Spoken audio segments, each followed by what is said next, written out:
মুহাজিরদেরকে সামনে দেখাই না মায়ার নবী জানায়া দেয়, এই মুহাজিরেরা, বদরের প্রান্তরে 1000 জন কাফের, কেউ হবে তোমাদের ভাই, আবার কেউ হবে তোমাদের বাবা।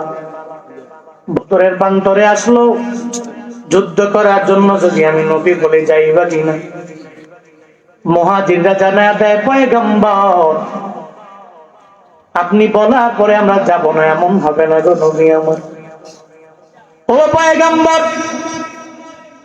মক্কাতে ছিলাম, কত পরিমাণে ধনী আমরা, এত টাকা পয়সার মালিক, এত উটের পালের মালিক, এত দামি মানুষ।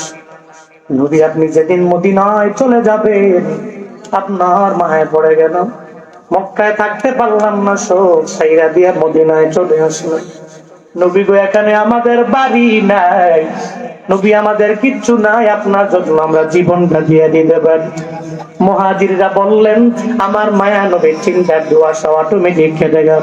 এবার নবী আনসারদের দরবারে যায়, এই আনসারেরা বদরের প্রান্তরে যাইবা কিনা। ওই বদরের প্রান্তরে 1000 জন কাফের সশস্ত্র বাহিনী দাঁড়ায় রইল আমাদের সাথে যুদ্ধ করার জন্য, যদি তোমরা যাও আমি নবী অনেক পরিমাণে খুশি হয়ে যাব। আনসাররা তো এত পরিমাণে দামি, এই সম্মানিত সাহাবীদের মনটা এত পরিমাণে নরম। মুহাজির সাহাবীরা যখন মক্কা থেকে হিজরত করে মদিনার মধ্যে চলে আসে, সব মুহাজির সাহাবাদেরকে এরা একজনের বাড়ি কইরা দেয়, একজনের একটা ঘর দিয়া দেয়। শুধু তাই না রে বাবা, যাদের বিবি নাই নিজের বিবিটা পর্যন্ত আরেক মুহাজির ভাইরে নিয়ে দেয়। মুহাজির ভাইরে নিজের আপন ভাইয়ের চাইতে আরো অনেক পরিমাণে ক্লোজ মনে করে। আমার মায়ার নবী জানায়া দেয়, ও আনসারেরা, ওই বদরের প্রান্তরে যাইবা কিনা জানায়া দাও। আনসাররা বলে, পয়গম্বর আপনার যে সাহাবীরা মক্কা থেকে মদিনার মধ্যে আসলো গো নবী আমার, এই সাহাবায়ে কেরামদেরকে আমরা এত পরিমাণে সম্মান করলাম, এই সাহাবায়ে কেরামদেরকে আমরা এত পরিমাণে কৃতজ্ঞ হইয়া তাদেরকে দান করে দিলাম, আমাদের জমিও দিয়া দিলাম, আমাদের ঘরও দিয়া দিলাম, আমাদের বাড়িও দিয়া দিলাম, আমাদের সব আমরা তাদের দিয়ে দিলাম। পয়গম্বর মদিনায় বদরের প্রান্তরে যুদ্ধের জন্য যাওয়া লাগবে, এটা আমরা কেন পারবো না? আমার মায়ার নবী আমার মাওলার প্রতি শুকরগুজার। নবী ডেকে বলে, ও মালিক, আমার এই সাহাবায়ে কেরাম আমি নবীর প্রতি এত পরিমাণে শাকির হয়ে গেল, কৃতজ্ঞ হয়ে গেল, আমি নবী এদের বলতে দেরি, এরা বদরের প্রান্তরে যাইতে বিন্দু মাত্র পরিমাণ এরা নারাজ হয় নাই, বরং যাওয়ার জন্য এরা ব্যাকুল হয়ে গেল। আমার মায়া নবী এবার এদেরকে সুন্দর করে মসজিদে নববীর পাশের মধ্যে বসাইয়া মাত্র 313 জন সাহাবা নবী পাইলেন। যেই 313 জন সাহাবা এরা বদরের প্রান্তরে যুদ্ধ করার জন্য রওনা হয়ে যাবে। ওই 313 জন কি পরিমাণে আমি জানি রে বাবা, আল্লাহ পাক এদের সম্মানটারে কত পরিমাণে বাড়াইয়া দিলেন, এদের মর্যাদা কত পরিমাণে আমার মাওলা বাড়াইলো। আমরা সবাই জানি ইসলামের মধ্যে 10 জন সাহাবা দুনিয়াতে জান্নাতের সার্টিফিকেট পাওয়া গেল। যারা আশারায়ে মুবাশশারা, এই 10 জনকে আমার মাওলা জান্নাতের সার্টিফিকেট দুনিয়ায় দিয়ে দিল। তবে এটা জানি না বদরের প্রান্তরে যেই 313 জন সাহাবায়ে কেরাম গেল, আল্লাহ পাক বলেন এই 313 জন ইসলামের শুরু লগ্নে বদরের প্রান্তরে জীবন মনে করে নাই। এই মুহাজিররা দৌড়াইয়া বদরের প্রান্তরে যাওয়ার জন্য ব্যাকুল হয়ে যায়। ও পয়গম্বর, আমি আল্লাহ এদের প্রতি এত পরিমাণে রাজি হয়ে গেলাম, আমি আল্লাহ এদের জীবনের আগের পরের সব গুনাহগুলো মাফ করে দিলাম। ইয়া ইলাহি তো মেরা गफ्फारो है, या इलाही तो मेरा सत्तारो है, या इलाही तो मेरा महबूब है, या इलाही तो मेरा माशूक है। मैं दूर हूँ मजबूर हूँ ऐ सैयद आलम, दीदार दिखाते नहीं आवाज सुना दो, दीदार दिखाते नहीं आवाज सुना दो। मैं सूरत यूसुफ को नहीं चाहने वाला, मैं सूरत यूसुफ को नहीं चाहने वाला, मैं कैस के मानंद नहीं आशिक लैला।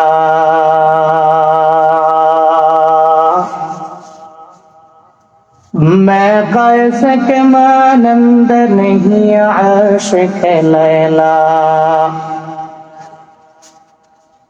मैं आशिक मौला हूँ मेरा इश्क दवाना, मैं आशिक मौला हूँ मेरा इश्क दवाना, ये जुमला जहां जिसके तजल्ली से उजाला, ये जुमला जहां जिसके तजल्ली से उजाला।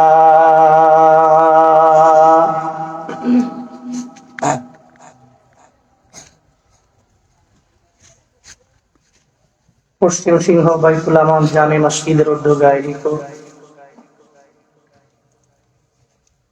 নবম বার্ষিক ওয়াজ ও দোয়ার মাহফিলের আজ 20 নভেম্বর 2024 মুতাবাররাক এই মজলিসের সম্মানিত সভাপতি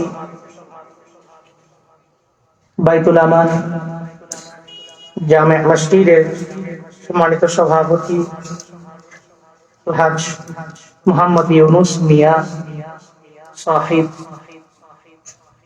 আজকের এই মাহফিলে আমার পূর্বেই কোরআন এবং হাদিসের দিক নির্দেশনামূলক বাণী আপনাদেরকে শুনিয়েছিলেন। ইসলাহুল মুসলিমের সম্মানিত সভাপতি, নাদ কোরআন তিলাওয়াত জাতীয় স্বর্ণপদক প্রাপ্ত বালুরঘাট জামে মসজিদ ডেমরা ঢাকায় সম্মানিত খতিব হযরত মাওলানা আলী আনসারী সাহেব দামাত বরকাতুহু আজকের মাহফিলে কথা বলেছেন কংসনগর আলিম মাদ্রাসার সহকারী অধ্যাপক আলহাজ হযরত মাওলানা আবু ইউসুফ সাহেব দামাত বরকাতুহু, বলেছেন হযরত মাওলানা ওলিউর রহমান সাঈদী দামাত বরকাতুহু, কথা বলেছেন হাফেজ মাওলানা আব্দুল হক সাহেব, কথা বলেছেন হযরত মাওলানা আলী আকবর সাহেব দামাত বরকাতুহু, আর অনেকেই কোরআন এবং হাদিস থেকে দিক নির্দেশনামূলক বাণী বাদ আল আসর থেকে নিয়ে পর্যন্ত আপনাদেরকে শুনিয়েছেন। আপনারাও কিছু দিনই আলোচনা বাস্তব জীবনে আমল করার লক্ষ্যে শোনার জন্যই এই রাতে এসে বসে আছেন। শুরুতেই আমাকে একটু উচ্চ কণ্ঠে উচ্চ আওয়াজে জবাব দিবেন, এই সুন্দর মজলিসটি পেয়ে আপনারা খুশি না বেজার? একটু একটু খুশি না বেশি খুশি? এরকম ওয়াজ মাহফিল এলাকার জন্য রহমত। মসজিদ, মাদ্রাসা, উলামায়ে হক্কানি এলাকায় থাকলে এটা এলাকার জন্য দয়া, করুণা, রাহমাত। এরকম মাহফিলে যাবেন, উপস্থিত হবেন, কিছু দিনই আলোচনা বাস্তব জীবনে আমল করার লক্ষ্যে শুনবেন। আর প্রত্যেকটা মাহফিল থেকে একটা আমল শিখে বাস্তব জীবনে আমল করবেন, যাতে করে অন্তত পক্ষে হাসরের ময়দানে আল্লাহকে বলা যায় কন্টিনিউ একটা আমল আমি আমার লাইফে করছি, আল্লাহ এই একটা উসিলায় তুমি আমার মাফ কইরা জান্নাতে দিয়া দাও। এই জন্য এমন কিছু আমল কন্টিনিউ করে পুঁজি বানা আল্লাহ তৌফিক দান করুন, সকলেই বলি আমিন। আজকের এই মাহফিলের আয়োজন যারা করেছেন, আল্লাহ প্রত্যেককে দুনিয়া এবং আখিরাত উভয় জগতে কল্যাণকামীদের অন্তর্ভুক্ত বানায় দেন, সকলেই পড়ি আমিন। সম্মানিত হাজিরিন, আমরা প্রতি কাজের শুরুতে প্রশংসা করি কার? একটু জোরে করে বলেন। আজকের এই মাহফিলে আসার মতো, বসার মতো, কিছু বলার এবং শোনার মতো তৌফিক দিয়েছেন কে? যে আল্লাহ দিয়েছেন, ওই রবের প্রশংসা করি। সকলে চিল্লায় একবার করে পড়ি আলহামদুলিল্লাহ। আমার সাথে পড়ুন, রব্বানা লাকাল হামদ হামদান কাসীরান তাইয়িবান মুবারাকান ফি ইয়া রাব্বি লাকাল হামদু কামা ইয়ানবাগি বিজালালি ওয়াজহিকা ওয়া আযীমি সুলতানিকা লাকাল হামদু বিল কুরআন লাকাল হামদু বিল ইসলাম লাকাল হামদু বিল ঈমান। এই যে একটা জুমলা আমাদের জবান দিয়ে বের করলাম, একটু আওয়াজ করে বলেন তো, প্রশংসা করলাম কার? আল্লাহর প্রশংসা শুধুমাত্র ধনী হলে না গরিব হলেও? নাকি এমন কোন কোরআন হাদিসে কোথাও আছে ধনী হয়ে গেলে আল্লাহকে ভুলতে হয়? কিন্তু ধনী হয়ে গেলে মানুষ রবকে ভুলে, মশহুর প্রসিদ্ধ হয়ে গেলে মানুষ আল্লাহকে ভুলে যায়। আগে ঠিক মতো খাইতে পারত না,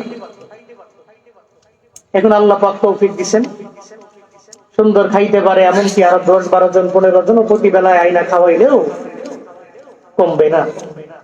আল্লাহ এমন একটা অবস্থায় দাঁড় করিয়েছেন, এরপরেও কিছু মানুষ দেখবেন ওই রবের অকৃতজ্ঞ বান্দা হয়, কৃতজ্ঞতা প্রকাশ করতে পারে না। কিন্তু একজন মুমিনে কামেল, যার প্রতি, যে ব্যক্তি আল্লাহ এবং রাসূলের প্রতি পরিপূর্ণ ঈমান রাখে, জীবনে কোনদিন মৃত্যু পর্যন্ত সে অকৃতজ্ঞের লাইনে যেতে পারে। কারণ আমার খাওয়াই কে? জোরে বলেন না, খাওয়াই কে? এই যে মাহফিলে আইসা মাইকের সামনে কথা বলছি, বলাই কে? আমার কোনো পাওয়ার আছে? কোন ক্ষমতা আছে? কোন ক্ষমতা আমার নাই। চলতেছি আমি, প্রতিটা কদম, এখানে দিলাম এক পা, ওখানে যার এক পা দিচ্ছি, এই যাওয়ার মতো তৌফিক দিচ্ছেন কে? তাতে কোনো সন্দেহ আছে? সন্দেহ। যদি মানুষ জানতো অমুক জায়গায় গেলে আমার মরণ হবে, তাহলে হ্যার 14 গোষ্ঠী আরে কাশি দিয়া বাইন্দা যেই জায়গায় মরণ হবে ওই জায়গায় নিতে পারতো? এখন যদি আমারে বইলা দেওয়া হয় আপনি মরবেন হলো ঢাকা চট্টগ্রাম হাইওয়ের কাশপুরে, আমি বলবো যে কাশপুরে জীবনে না গেলেই কি হবে? ঠিক কিনা? বাস্তবতা এটাই। কিন্তু এরপরেও মাটির মানুষ কিভাবে অহংকার, কি ভাব, আমি বক্তা মানুষ, আরে মানুষ আমার সাথে মুসাফ করার জন্য হাত বাড়াবে, আমি কেন বাড়াবো? কি ভাব আমার নাম উপরে দেওয়া লাগবে, নাম নিচে দিলে যাবো না প্রোগ্রাম। কি ভাব আমার? অথচ মরণে বিন্দু থেকে বিন্দু মাত্র গ্যারান্টি আমি বক্তার নাই। আমার সামনে যে সমস্ত সামিঈন, তাদেরও নাই। গ্যারান্টি পৃথিবীর কোন ব্যক্তি দিতে পারবে? কেউ পারবে। যদি মরণের জ্ঞান গ্যারান্টি দিতে পারতো, যদি কোনো ডাক্তার জানায় দিতে পারতো ওই জায়গার মধ্যে বান্দা তোমার মরণ হয়ে যাবে, তুমি অ্যাক্সিডেন্টের মাধ্যমে দুনিয়া থেকে বিদায় নিয়ে চলে যাবা, তাহলে ওই বান্দায় বলতো ওই জায়গার মধ্যে আমি জীবনেও যাব না। আব্দুল হাই মোহাম্মদ সাইফুল্লাহ সাহেব যদি জানতো নওগাঁ থেকে বয়ান করে ঢাকায় যাওয়ার পথে যমুনা ব্রিজ পার হওয়ার পরে ট্রাকে আমার গাড়িতে এসে মাইরা দিবে, খোদার কসম 3 বার জীবনেও কোনোদিন ওই রাতের বেলা নওগাঁ থেকে ঢাকায় যাইতো না, ঠিক কিনা?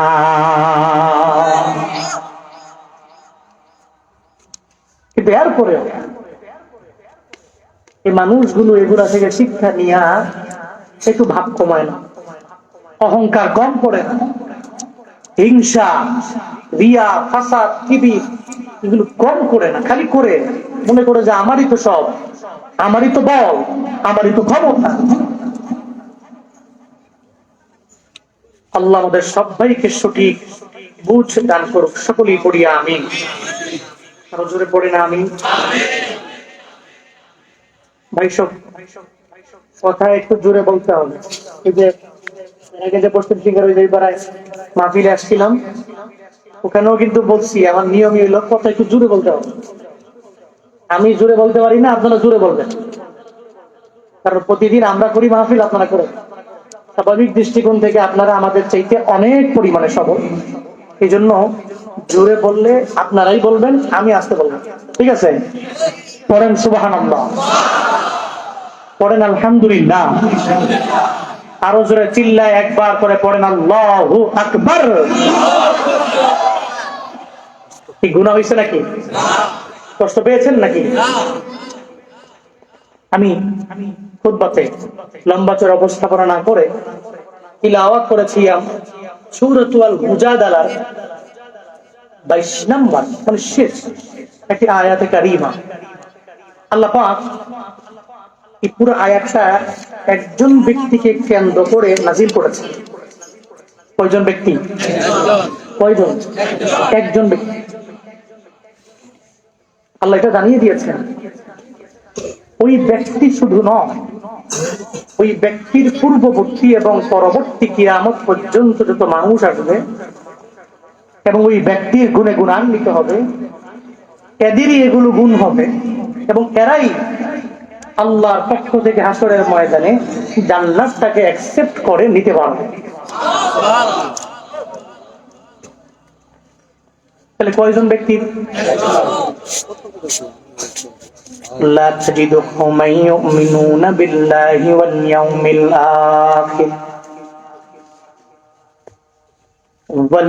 الآخر يوادون من حاد الله ورسوله।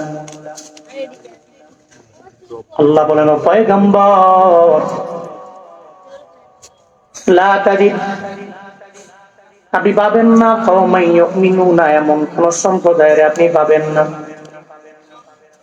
মুমিন কওমদেরকে আপনি পাবেন না যে এরা যারা আমার মাওলার প্রতি ঈমান আনলো, আখিরাতের দিবসের প্রতি যে বান্দাগুলো বিশ্বাস স্থাপন করে নিল, আপনি এদের পাবেন না। যুদ্ধের ময়দানে যাওয়ার পরে যদি সামনে এদের বাবা দাঁড়ায় যায়, বাবা ঈমান আনে না, বরং মুশরিক হয়ে যাবে, আপনি এদের পাবেন না। এরা যুদ্ধের ময়দানে যাওয়ার পরে এদের সামনে ভাই দাঁড়ায় গেল, ওই ভাই কালেমা পড়ে মুসলমান হয় নাই, শিরিক করা অবস্থায় নিজের মুশরিক বানাইয়া একজন মুসলিম ভাইয়ের সামনে দাঁড়ায় গেল। আপনি মুমিনদেরকে এমন পাবেন না যে যুদ্ধের ময়দানে যাওয়ার যখন দেখবে আমার বাবাই আমার সামনে দাঁড়ায় গেল কিন্তু বাবাই শিরকের গুনার মধ্যে লিপ্ত, যুদ্ধের ময়দানে যাওয়ার পরে তার ভাইয়েরা দেখলো কিন্তু ভাইটা শিরকের গুনার মধ্যে লিপ্ত হয়ে গেল, যুদ্ধের ময়দানে যাওয়ার পরে তার সমস্ত সন্তান সন্ততিদেরকে দেখার পরে জানলো যে শিরকের গুনার মধ্যে লিপ্ত হয়ে গেল, এদের প্রতি মায়া দেখায় না, কারণ এরা একজনের বিশ্বাস করে। চিল্লায়া বলো তার না। আল্লাহ পাক বলেন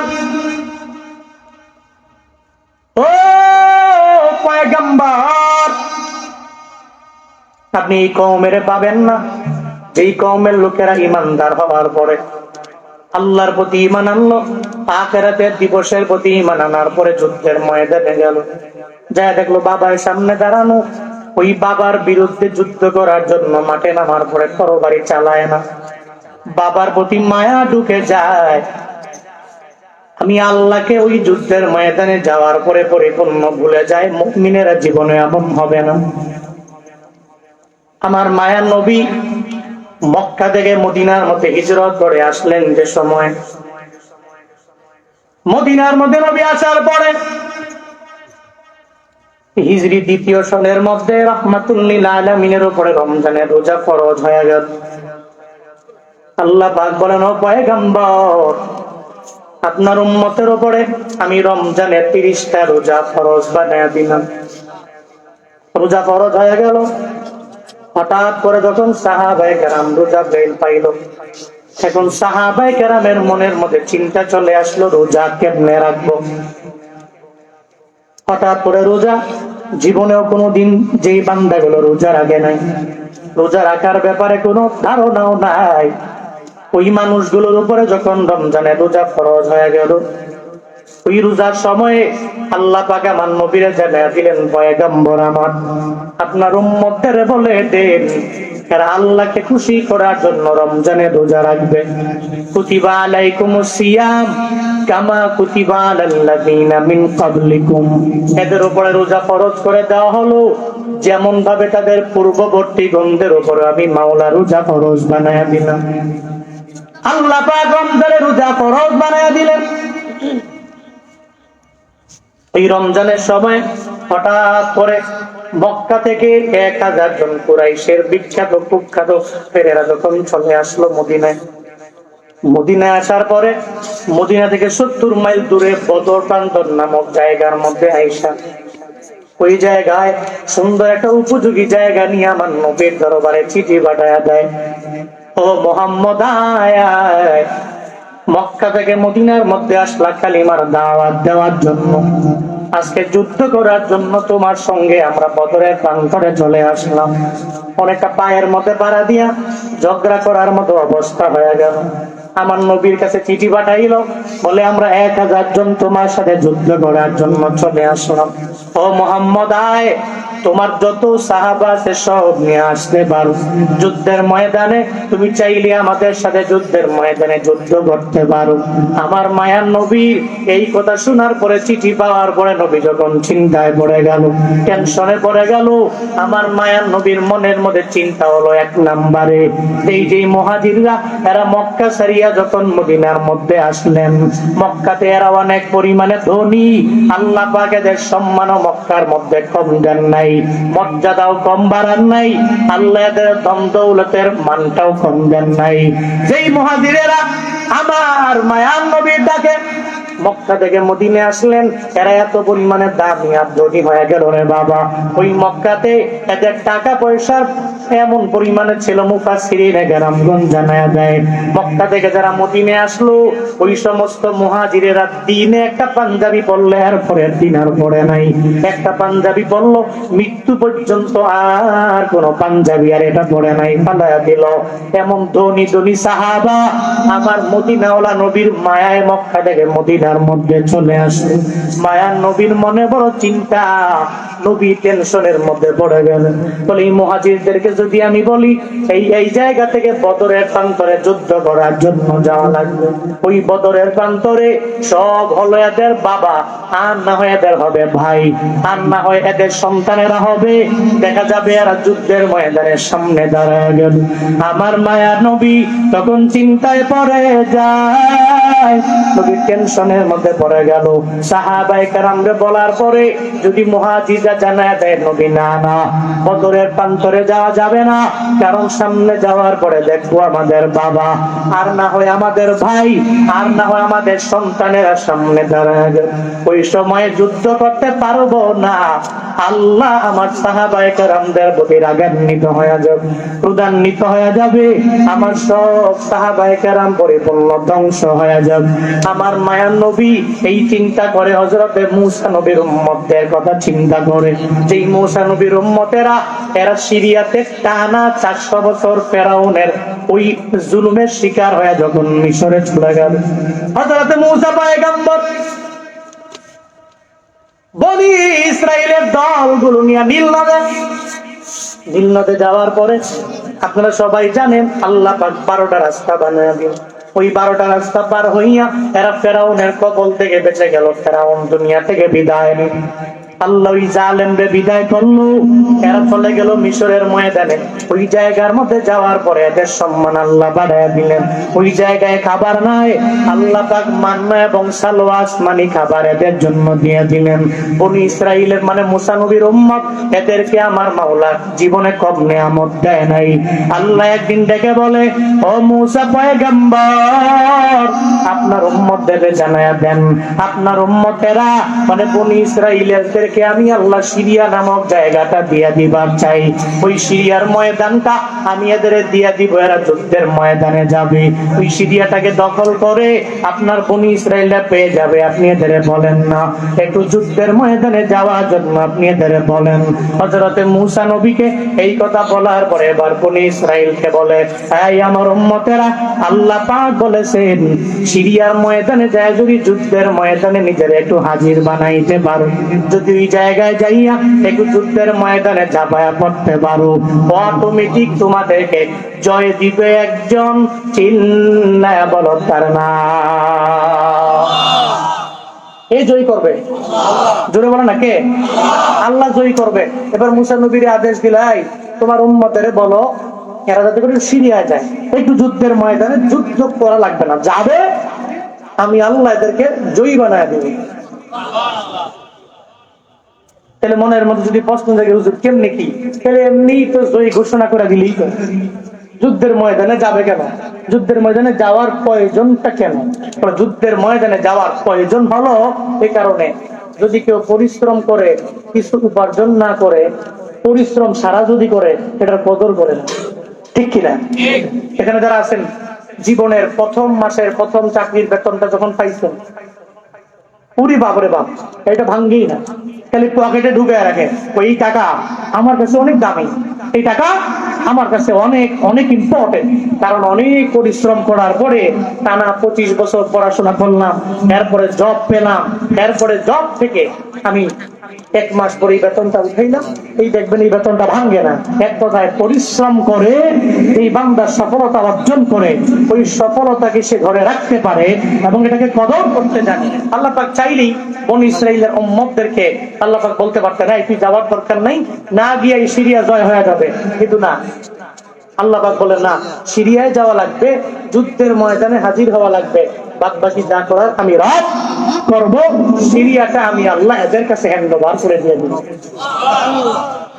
বনি ইসরাইল তো এমন এক জাতি, কৃতজ্ঞ। আল্লাহ পাক এদের এত নিয়ামত দিয়েছেন, কি করে জানেন? ইযহাব আনতা ওয়া রাব্বুক, তুমি এবং তোমার রব যাও, কি কয়? তুমি আর তোমার রব যাও, ফাকাতিলা, এবং দুইজনে মিল্লা মারামারি করো, ওখানে গিয়ে যুদ্ধ করো, মারামারি করো। ইন্না হাহুনা কাঈদুন, আমরা এমনি বসে রইছি, নাম করে এখান থেকে লাগতে পারবা। মুসা নবী আমার উম্মত এত কৃতজ্ঞ, আল্লাহ পাক বলছেন খালি যাবি, যুদ্ধের ময়দানে হাজির হবি, অটোমেটিক জয় সুনিশ্চিত হবে। মুসা নবীর ব্যাপারে আমার মদিনাওয়ালা নবী জানে না? কথা বলো না কেন, জানে না? নবী জানেন। নবী চিন্তায় পড়ে গেলেন, হ্যাঁ হ্যাঁ রে, যদি আমি মুহাজিরদেরকে বলি, হ্যাঁ এই মুহাজিরেরা তোমরা যুদ্ধের ময়দানে যাওয়া লাগবে, যদি এবার হেরা কয়া বয় মুসা নবীর উম্মতের মতো, আপনি যান আপনার রব যাক, অনুযায়ী আপনারা যুদ্ধ করেন, আমরা এখানেই বসে আছি। নবীর মনের মধ্যে কিন্তু নবী এতটুকু জানে না, এতটুকু জানে না সাহাবায়ে কেরাম আমার নবীরে নিজের জীবনের চাইতেও আরো অনেক অনেক অনেক অনেক পরিমাণে ভালোবাসে। চিল্লা পড়েন আল্লাহু আকবার। সাহাবায়ে কেরাম নবীর ভালোবাসে।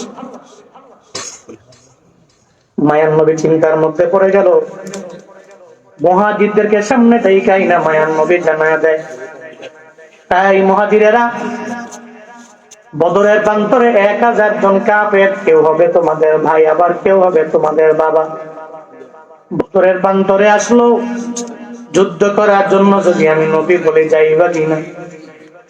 মুহাজিররা জানায়া দেয়, পয়গম্বর আপনি বলার পরে আমরা যাব না, এমন হবে না গো নবী আমার। ও পয়গম্বর, মক্কাতে ছিলাম কত পরিমাণে ধনী আমরা, এত টাকা পয়সার মালিক, এত উটের বালের মালিক, এত দামি মানুষ। নবী আপনি যেদিন মদিনায় চলে যাবেন আপনার মায়ে পড়ে গেল, মক্কায় থাকতে পারলাম না, সব সাইরা দিয়া মদিনায় চলে আসলো। নবী গো এখানে আমাদের বাড়ি নাই, নবী আমাদের কিচ্ছু নাই, আপনার জন্য আমরা জীবনটা দিয়ে দিতে পারি। মুহাজিররা বললেন আমার মায়া নবীর চিন্তার দুয়াশা অটোমেটিক খেতে গেল। এবার নবী আনসারদের দরবারে যায়, এই আনসারেরা বদরের প্রান্তরে যাইবা কিনা? ওই বদরের প্রান্তরে 1000 জন কাফের সশস্ত্র বাহিনী দাঁড়ায় রইল আমাদের সাথে যুদ্ধ করার জন্য। যদি তোমরা যাও আমি নবী অনেক পরিমাণে খুশি হয়ে যাব। আনসাররা তো এত পরিমাণে দামি, এই সম্মানিত সাহাবীদের মনটা এত পরিমাণে নরম। মুহাজির সাহাবীরা যখন মক্কা থেকে হিজরত করে মদিনার মধ্যে চলে আসে, সব মুহাজির সাহাবাদেরকে এরা একজনের বাড়ি কইরা দেয়, একজনের একটা ঘর দিয়া দেয়। শুধু তাই না রে বাবা, যাদের বিবি নাই নিজের বিবিটা পর্যন্ত আরেক মুহাজির ভাইরে নিয়ে দেয়। মুহাজির ভাইরে নিজের আপন ভাইয়ের চাইতে আরো অনেক পরিমাণে ক্লোজ মনে করে। আমার মায়ার নবী জানা দেয়, ও আনসারেরা ওই বদরের প্রান্তরে যাইবা কিনা জানায়া দাও। আনসাররা বলে পয়গম্বর আপনার যে সাহাবীরা মক্কা থেকে মদিনার মধ্যে আসলো গো নবী আমার, এই সাহাবায়ে কেরামদেরকে আমরা এত পরিমাণে সম্মান করলাম, এই সাহাবায়ে কেরামদেরকে আমরা এত পরিমাণে কৃতজ্ঞ হইয়া দেখে দান করে দিলাম, আমাদের জমিও দিয়া দিলাম, আমাদের ঘরও দিয়া দিলাম, আমাদের বাড়িও দিয়া দিলাম, আমাদের সব আমরা তাদের দিয়ে দিলাম। পয়গম্বর মদিনায় বদরের প্রান্তরে যুদ্ধের জন্য যাওয়া লাগবে, এটা আমরা কেন পারবো না? আমার মায়ার নবী আমার মাওলার প্রতি শুকরগুজার।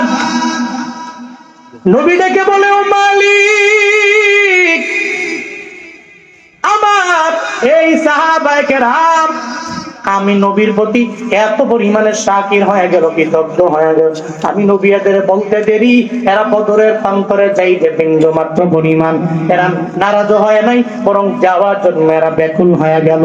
আমার মায়া নবী এবার এদেরকে সুন্দর করে মসজিদে নববীর পাশের মধ্যে বসাইয়া মাত্র 313 জন সাহাবা নবী পাইলেন। যেই 313 জন সাহাবা এরা বদরের প্রান্তরে যুদ্ধ করার জন্য রওনা হয়ে যাবে। ওই 313 জন কি পরিমাণে দামি জানো রে বাবা, আল্লাহ পাক এদের সম্মানটারে কত পরিমাণে বাড়াইয়া দিলেন, এদের মর্যাদা কত পরিমাণে আমার মাওলা বাড়াইলো। আমরা সবাই জানি ইসলামের মধ্যে 10 জন সাহাবা দুনিয়াতে জান্নাতের সার্টিফিকেট পাওয়া গেল। যারা আশারায়ে মুবাশশারা, এই 10 জনকে আমার মাওলা জান্নাতের সার্টিফিকেট দুনিয়ায় দিয়ে দিল। তবে এটা জানি না বদরের প্রান্তরে যেই 313 জন সাহাবায়ে কেরাম গেল, আল্লাহ পাক বলেন এই 313 জন ইসলামের শুরু লগ্নে বদরের প্রান্তরে জীবনে জীবন মনে করে নাই। এই মুহাজিরা দৌড়াইয়া বদরের প্রান্তরে যাওয়ার জন্য ব্যাকুল হয়ে যায়। ও পয়গম্বর, আমি আল্লাহ এদের প্রতি এত পরিমাণে রাজি হয়ে গেলাম, আমি আল্লাহ এদের জীবনের আগের পরের সব গুনাহগুলো মাফ করে দিলাম। ইয়া ইলাহি তো মেরা गफ्फारो है, या इलाही तो मेरा सत्तारो है, या इलाही तो मेरा माबूद है, या इलाही तो मेरा माशूक है। বদরের প্রান্তরে 313 জন সাহাবা যারা গেছে, এদের আগে পরে সমস্ত গুনাহ মাফ করেছেন কে? জোরে বলেন না কে? এখন মাফ করে দিছে আল্লাহ। যদি এরা মনে করে চিন্তা ভাবনা করে আল্লাহ মাফ করে দিছে, এখন তো খালি গুনাহ বাড়ায় দিন, কেমন করবে? মনে রাখবেন, পৃথিবীতে যেই ব্যক্তি প্রকৃত চালাক ওই ব্যক্তি জীবনেও এই কাজ করতে যাইবে না। সাহাবায়ে কেরাম তো অনেক ক্লেভার চালাক, তারা আল্লাহকে বিশ্বাস স্থাপন করে।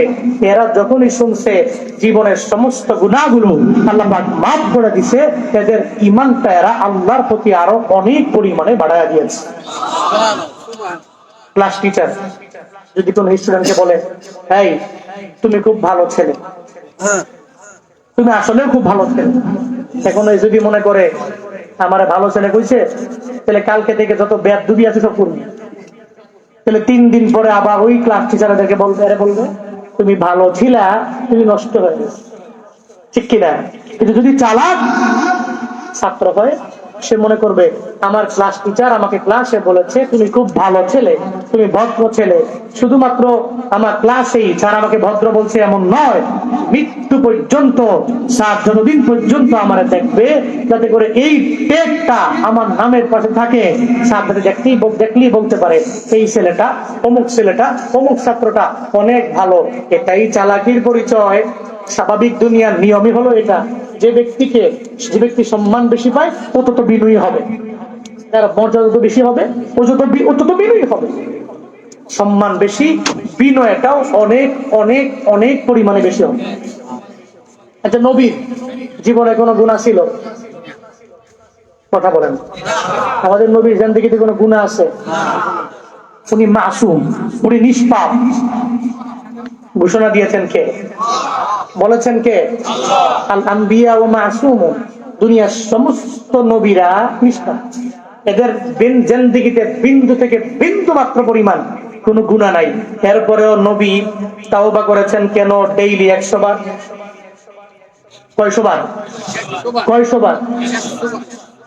আম্মা জান আয়েশা সিদ্দিকা রাদিয়াল্লাহু আনহা জানায়া দেন, আমি আমার মায়ার নবীকে দেখলাম গভীর রাতে মসজিদে নববীর মধ্যে নবী নামাজে দাঁড়ায় গেল। সারা রাত আমার নবী ওই নামাজের মধ্যে দাঁড়ায় দাঁড়ায় আমার নবীর পা মুবারক পর্যন্ত ফুলে গেল। ওই জায়গা থেকে পানিও টপ টপ টপ টপ করে মসজিদে নববীর মধ্যে পড়ল। আমি যা বললাম, স্বামী আমার, ও পয়গম্বর, আপনার জিন্দেগীর সমস্ত গুনাহ আমার মাওলা মাফ করে দিন। এরপরেও কেন নামাজের জন্য এত পরিমাণে কদর করেন? নামাজে দাঁড়ায় থাকেন, আপনি কেন বারবার নামাজ পড়ার জন্য যান? কেন মসজিদে নববীতে সারা রাত লাগায় নফল নামাজ পড়ার জন্য ব্যাকুল হয়ে গেলেন? আমার মায়ার নবী যখন নামাজে দাঁড়ায়, আম্মা জান আয়েশা সিদ্দিকা রাদিয়াল্লাহু আনহা নবীকে জিজ্ঞাসা করার পরে আমার মায়ার নবী জানায়া দেয়, ও আয়েশা, তুমি তো বিন্দু মাত্র পরিমাণ জানো না, আমার মাওলা আমার সম্মানটা এত পরিমাণে বাড়ায়া দিল, আমার মর্যাদা আমার মাওলা এত পরিমাণে বাড়ায়া দিল, আমি জীবনেও কোনোদিন অকৃতজ্ঞ হতে পারি না। এক নম্বরে আমি কেন বারবার নামাজের মধ্যে দাঁড়ায়া থাকি জানো? যে আমার মাওলা আমার সম্মান বাড়ায়া দিল, মর্যাদা বাড়ায়া দিল, যে আমার মাওলা আমার জিন্দেগীর সব গুনাহগুলো মাফ করে দিল। আমি অকৃতজ্ঞ হই না, আমার মাওলার কৃতজ্ঞ একজন নবী আমি হইবার চাই। আমার মাওলার কৃতজ্ঞ একজন বান্দা হইবার চাই। এই জন্য আয়েশা, আমি বারবার মসজিদে নববীর মধ্যে দাঁড়াইয়া প্রতি রাতের বেলা নফল নামাজের জন্য মুসল্লায় দাঁড়ায়া যাই। ও আল্লাহর বান্দারা, যেই বান্দা শুনবে জিন্দেগীর গুনাহ মাফ, ও আমলের মাত্রা আরো বাড়ায়া দেয়, ও কান্নার মাত্রাটা আরো বাড়ায়া দেয়। ওই বদরি সাহাবীরা, ওই 313 জন সাহাবা যখন রওনা হয়ে গেল, ওই 313 জনের মধ্যে একজনের নাম হলো আবু উবায়দা ইবনুল জাররাহ। ওই যে বলতেছিলাম, একজন সাহাবীর নামে আমার মাওলা কুরআনের আয়াতটাকে নাযিল করলেন। ওই আবু উবায়দা ইবনুল জাররাহ রাদিয়াল্লাহু তাআলা আন এত পরিমাণে দামি সাহাবী, ইসলামের মধ্যে যার অবদানের কোনো কমতি নাই রে বাবা। হযরতে আবু বকর রাদিয়াল্লাহু আনহু হলো প্রথম খলিফা, তারপরে দ্বিতীয় খলিফা হযরতে ওমর রাদিয়াল্লাহু আনহু। হযরতে ওমরের যখন ছুরিকাঘাত করা হয়, হযরতে ওমর রাদিয়াল্লাহু আনহু তাকায় দেখে 6 জন সামনে সাহাবায়ে কেরাম দাঁড়ানো। হযরতে ওমর বলতে লাগলেন, এই সুরাজ কমিটির সদস্যরা শুনে নাও, আমার মরণের পরে আমি যদি জায়গার মধ্যে আবু উবায়দারে পাইতাম, আবু উবায়দা ইবনুল জাররাহ যদি এই জায়গার মধ্যে বেঁচে থাকতো, আমার মরণের পর আমি একজনেরও খলিফা বানাইতাম না, আবু উবায়দা থাকলে আমি তারে বানায়া দিতাম। সেই আবু উবায়দা কত পরিমাণে দামি জানো? আবু উবাইদার অবদান ইসলামের মধ্যে বিন্দু মাত্র পরিমাণ কম নাই। এত পরিমাণে অবদান, ওই ফজরের প্রান্তরে 313 জন সাহাবীদের মধ্যে উনি একজন। উনি যখন রওনা হয়ে গেল যুদ্ধের ময়দানে যাওয়ার পরে শুনতে পারে বাবা যাররা মক্কা থেকে অস্ত্র নিয়ে যুদ্ধ করার জন্য মুসলমানদের বিরুদ্ধে রওনা হয়ে গেল। একটা সন্তানের পক্ষে বাবা যুদ্ধের ময়দানে দাঁড়ায়া যাবে, ওই বাবার সামনে তরবারি নিয়ে সন্তানও যাবে, বাবার সঙ্গে যুদ্ধ করবে। ও বান্দার এটা খামখেয়ালি কথা না রে বাবা, কিন্তু এরপরেও যদি কোনো মুশরিক যদি কারো বাবা হয়ে যায়, তারপরেও মুশরিক বাবার সাথে কোনো অন্যায় আচরণ করা যাবে যাবে? যদি বাবা মুশরিক হয়, জীবনেও কোনোদিন বাবার সাথে কোনো অন্যায় আচরণ হবে করা যাবে? বাবা যদি কাফের হয়, এরপরও ধমক দেওয়া যাবে না। আল্লাহ পাক বলছেন তুমি এতটুকু করতে পারো, ওয়ালা তুতিহুমা, সাবধান, জীবনেও কোনোদিন এদেরকে ইতাআত করো না, আনুগত্য করো না। আনুগত্য করলে এদের ধর্মে তোমার চলে যাওয়া লাগবে। হ্যাঁ, তোমার বাবা যদি কাফের হয়, যদি মুশরিক হয়, তোমার বাবা কাফির হওয়া সত্ত্বেও, মুশরিক হওয়া সত্ত্বেও এদের সাথে তুমি ভালো আচরণ করো, খারাপ আচরণ করো না। আদেশ দিয়েছেন কে? আরো জোরে বলেন, আদেশ দিয়েছেন কে? কিন্তু কপাল পোড়া জাতি, কপাল পোড়া জাতি, আব্বা আম্মা তো কাফের নয়, মুশরিক নয়, কিন্তু এরপরেও তো তুমি তোমার বাবারে ধমক দাও, এরপরেও তুমি তোমার মারে ধমক দাও। একটা আইফোনের জন্য মারে ধমক দিয়ে ফেলা দেয়, জন্ম দিছো কে? যদি আইফোন কিনে দিতে না পারো, জন্ম দিছো কে? যদি একটা বাইক কিনে দিতে না পারো, জন্ম দিছো কে? কেমন কথা বলে কি বলে না? এমন অকৃতজ্ঞ সন্তান আছে না নাই? আছে না নাই? বহু আছে। খারাপ লাগতেছে আপনাদের? কষ্ট পাচ্ছেন নাকি আপনারা? জিকির করেন লা ইলাহা ইল্লাল্লাহ, সবাই লা ইলাহা ইল্লাল্লাহ, লা ইলাহা ইল্লাল্লাহ, সবাই লা ইলাহা ইল্লাল্লাহ, লা ইলাহা ইল্লাল্লাহ,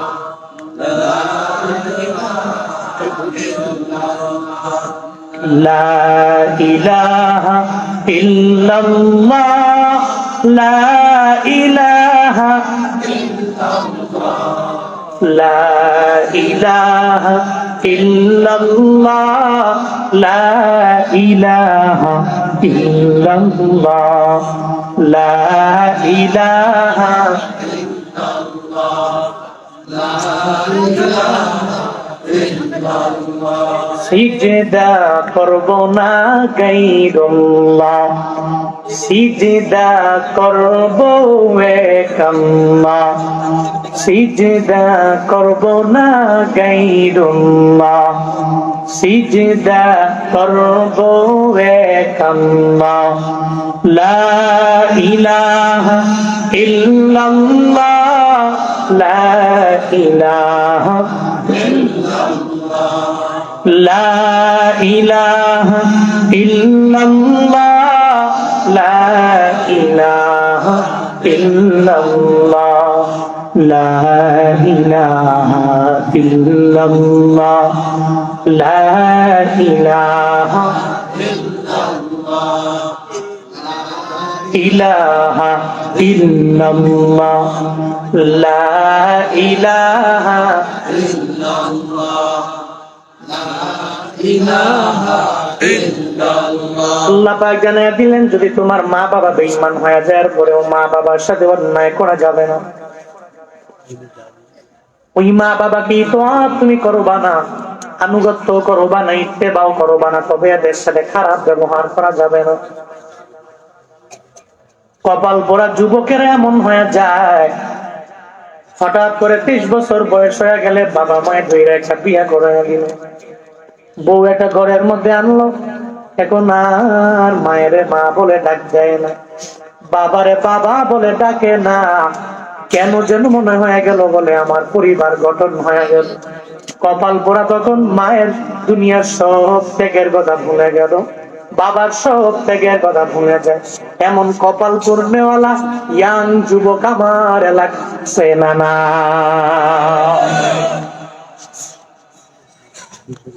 জীবনে যদি কামিয়াবি হতে চাও রে যুবক, ওই মা বাবার দোয়া নিয়ে তুমি চলিও, ওই মা বাবার দোয়া নিয়ে বান্দা তুমি আগাইও। দুনিয়াতে যেই বান্দা কামিয়াবি হয়ে গেল, ওই বান্দা মা বাবার দোয়ার মাধ্যমেই হয়ে গেল। আব্বা আম্মার দোয়া ছাড়া জীবনে তো বান্দা তুমি কামিয়াব হতে পারবা না।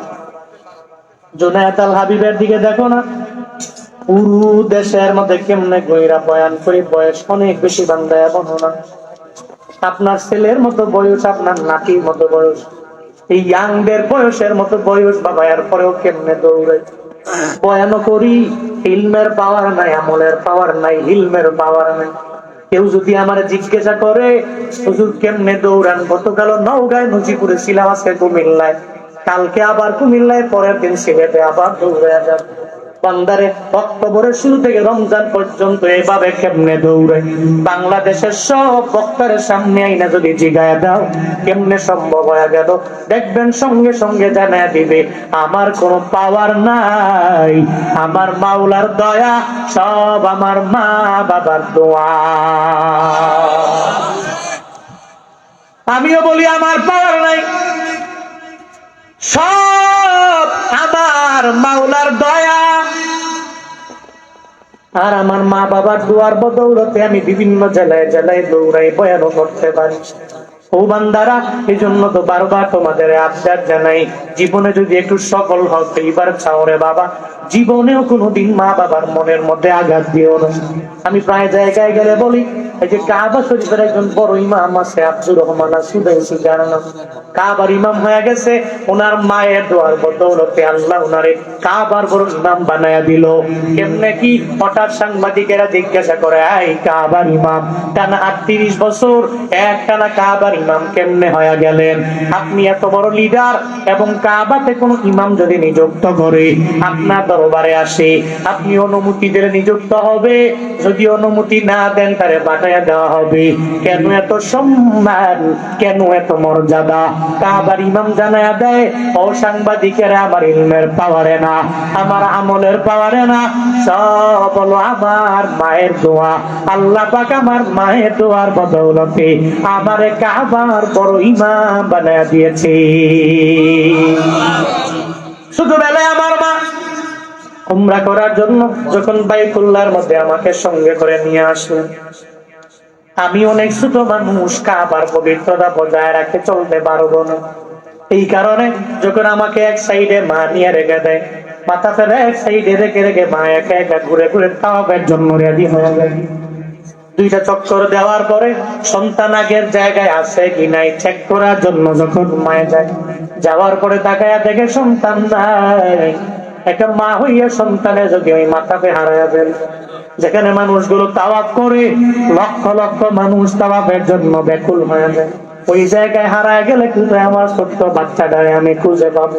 অনলাইনের যুগ নাই, মোবাইলের যুগ নাই। এরপরে মায় যখন পেরেশানির মধ্যে পড়ে গেল, এবার মায় চিন্তা করে আমার সন্তানটারে খোঁজার জন্য আমি একটু কাবার কিনারায় যাই। মায় যা দেখে আব্দুর রহমান সুদাইসি ছোট্ট এই বালকটা কাবার কালো গিলাপ ধরে একা একা তাওয়াফ করে।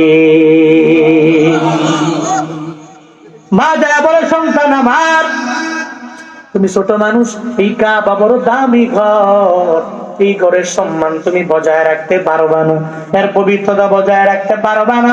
যখন তার ধমক দিয়ে নিয়ে আবার মাথা এক সাইডে রেখে দেয়, ওই জায়গায় নিয়ে রেখে দেওয়ার পরে আবার যখন মা 2টা চক্কর দেয়, সন্তানটা আগের জায়গায় আছে না নাই এটা দেখার জন্য মা যখন আবার যায়, ওখানে যাওয়ার পরে তাকায়া দেখে সন্তানটা আবার ওই জায়গার মধ্যে নাই।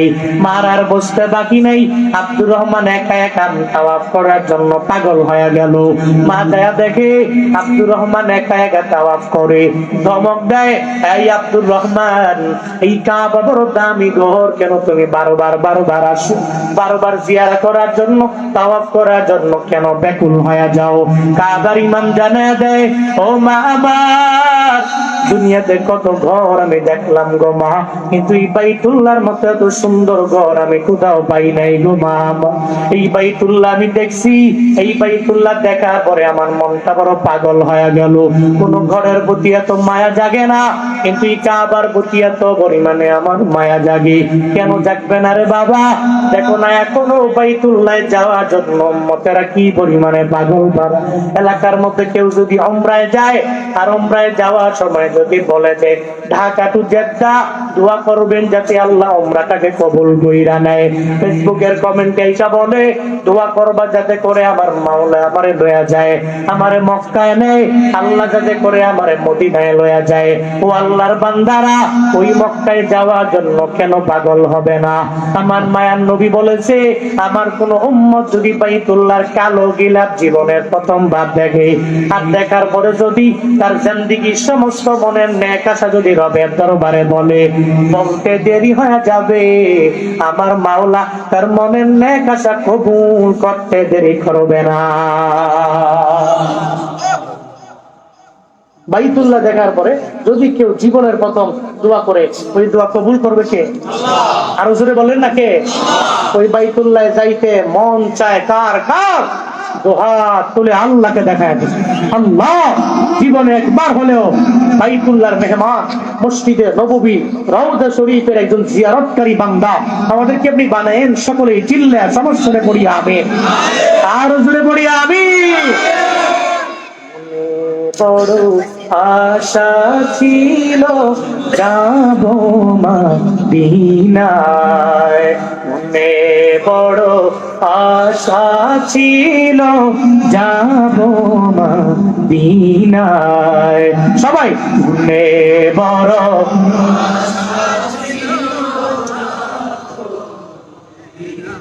মনে বড় আশা ছিল,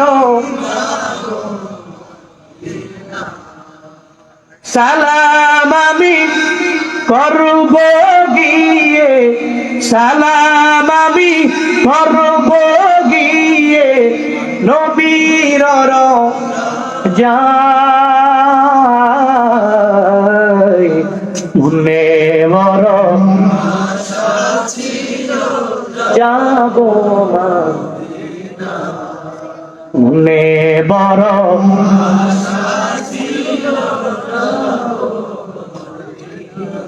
আরব সাগর পাড়ি দিব, নাই কই আমার তোরি পাখি নয় তো উড়ে যাব জানাতে ভোর করি। আরব সাগর পাড়ি দিব, নাই কই আমার তোরি পাখি নয় তো উড়ে যাব জানাতে ভোর। আমার আশায় আছি সম্বল নাই, আশায় আছি করি কি উপায়,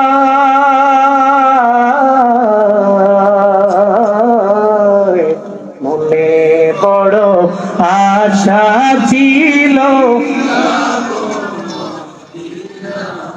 মনে বড় আশা ছিল। আল্লাহ জীবনে একবার হলেও মদিনায় যাওয়ার মতো তৌফিক সবাইকে দান করেন, সকলেই পড়ি আমিন। নবী নবী করে আর কত কাল আমি কাঁদবো। পারেননি আপনারা? একটু পড়েন না। নবী নবী করে আর কত কাল আমি কাঁদবো, আপন নয়নে কবে জানি, আপন নয়নে কবে জানি প্রিয় নবীকে আমি দেখবো। নবী নবী করে আর কত কাল আমি কাঁদবো। সবাই নবী নবী করে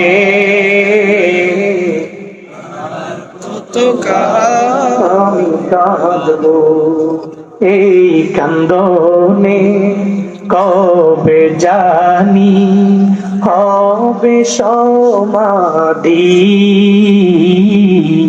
কেঁদে কেঁদে বুকের মাঝে হয়েছে নদী। এই কান্দনে কবে জানি হবে সমাধি। কেঁদে কেঁদে বুকের মাঝে হয়েছে নদী। সেই নদী কেঁদে বলে, সেই নদী কেঁদে বলে সাগর বানাবো। নবী নবী করে আর কত কাল আমি কাঁদবো। নবী নবী করে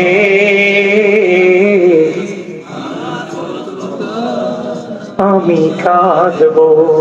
আপন নয়নে কবে জানি, আপন নয়নে কবে জানি প্রিয় নবীকে আমি দেখবো। নবী নবী করে আর কত কাল আমি কাঁদবো।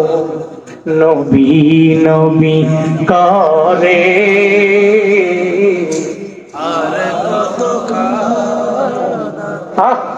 নবী নবী করে আর কত কাল আমি কাঁদবো।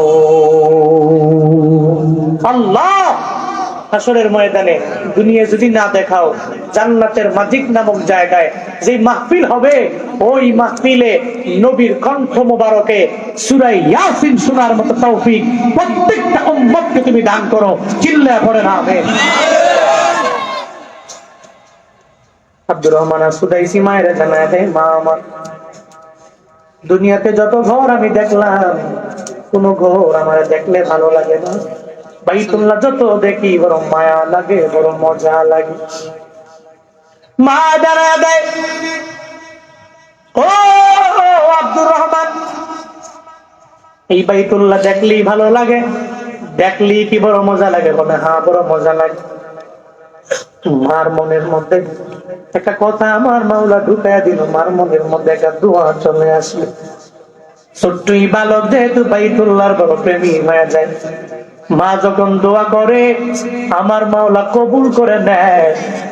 সঙ্গে সঙ্গে আব্দুর রহমানের মা ওই কাবার ইমামের মাথার উপরে একটা হাত রেখে আর একটা হাত যখন কালো গিলাফের মধ্যে দেয়, আমার মাওলার দরবারে সঙ্গে সঙ্গে আবদার জানায়া দেয়, ও দুয়ার মালিক, আমার বাড়ি মক্কায় না, আমার বাড়ি মদিনাতেও না, আল কাসিম শহরে বাড়ি গো মাওলা। আমার এই সন্তানটাকে নিয়ে উমরা করার জন্য আমি বাইতুল্লাহর কিনারে আসলাম। তারে বারবার সাইডে দাঁড় করাই, এরপরেও সে বারবার তাওয়াফের জন্য ব্যাকুল হয়ে যায়। আল্লাহ গো, আমি জানি মায়ের যখন তোমার দরবারে দোয়া কইরা দেয়, তুমি ফিরাইয়া দাও না, তোমার মায়ার নবী জানায়া দিল। আল্লাহ গো, আমি আব্দুর রহমানের মাথার উপরে আমার একটা হাত রাখলাম, তোমার কালো গিলাফে আমি আর একটা হাত থেকে আবদার জানাই রে আল্লাহ, আমি মায়ের দোয়ার বদৌলতে কি আমার এই সন্তানটারে এই কাবা শরীফের বড় ইমাম বানায় দেওয়া যায় না?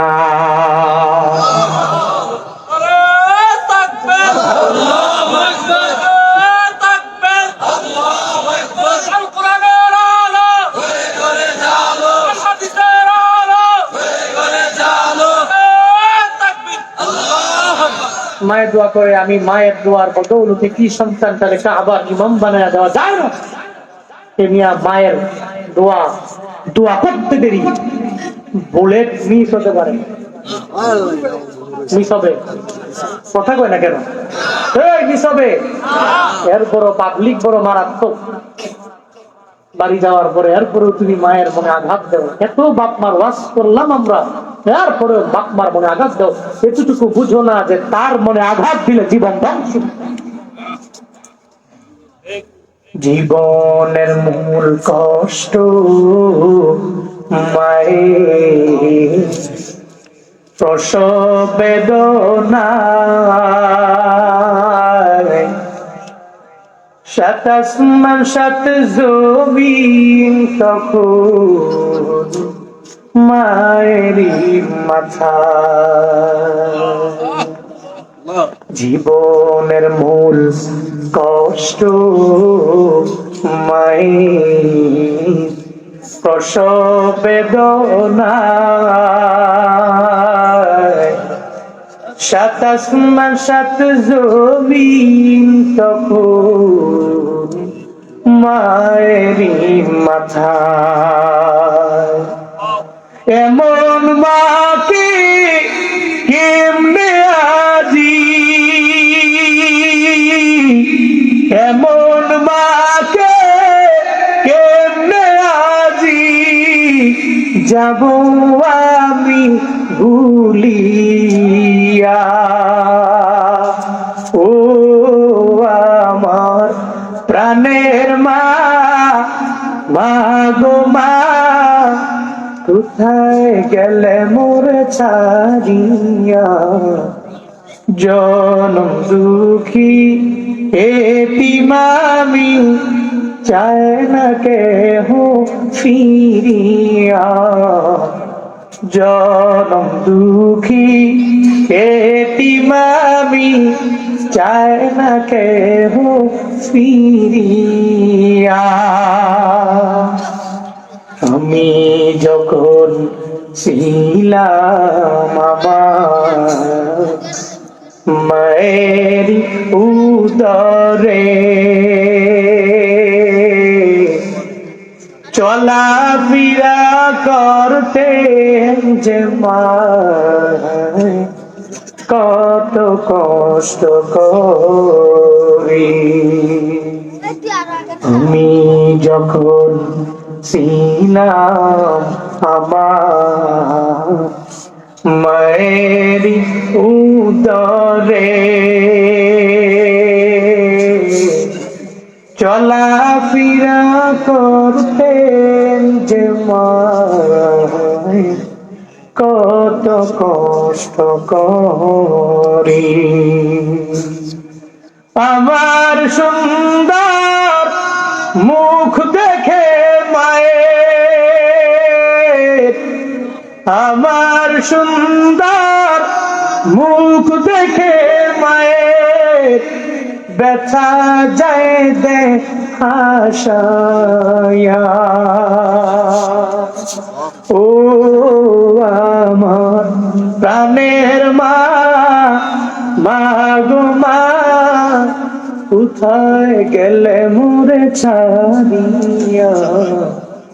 জনম দুঃখী এতিম আমি, চায় না কেহ ফিরিয়া।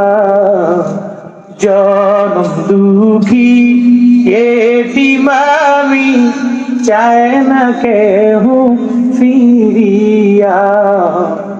জনম দুঃখী এতিম আমি, চায় না কেহ ফিরিয়া। যেই মা তোমার জন্য এত পরিমাণে কষ্ট করলো, সাবধান, মায়ের মনে আঘাত দেওয়া যাবে না। ওই মা বাবার দোয়া দিয়ে চলিও।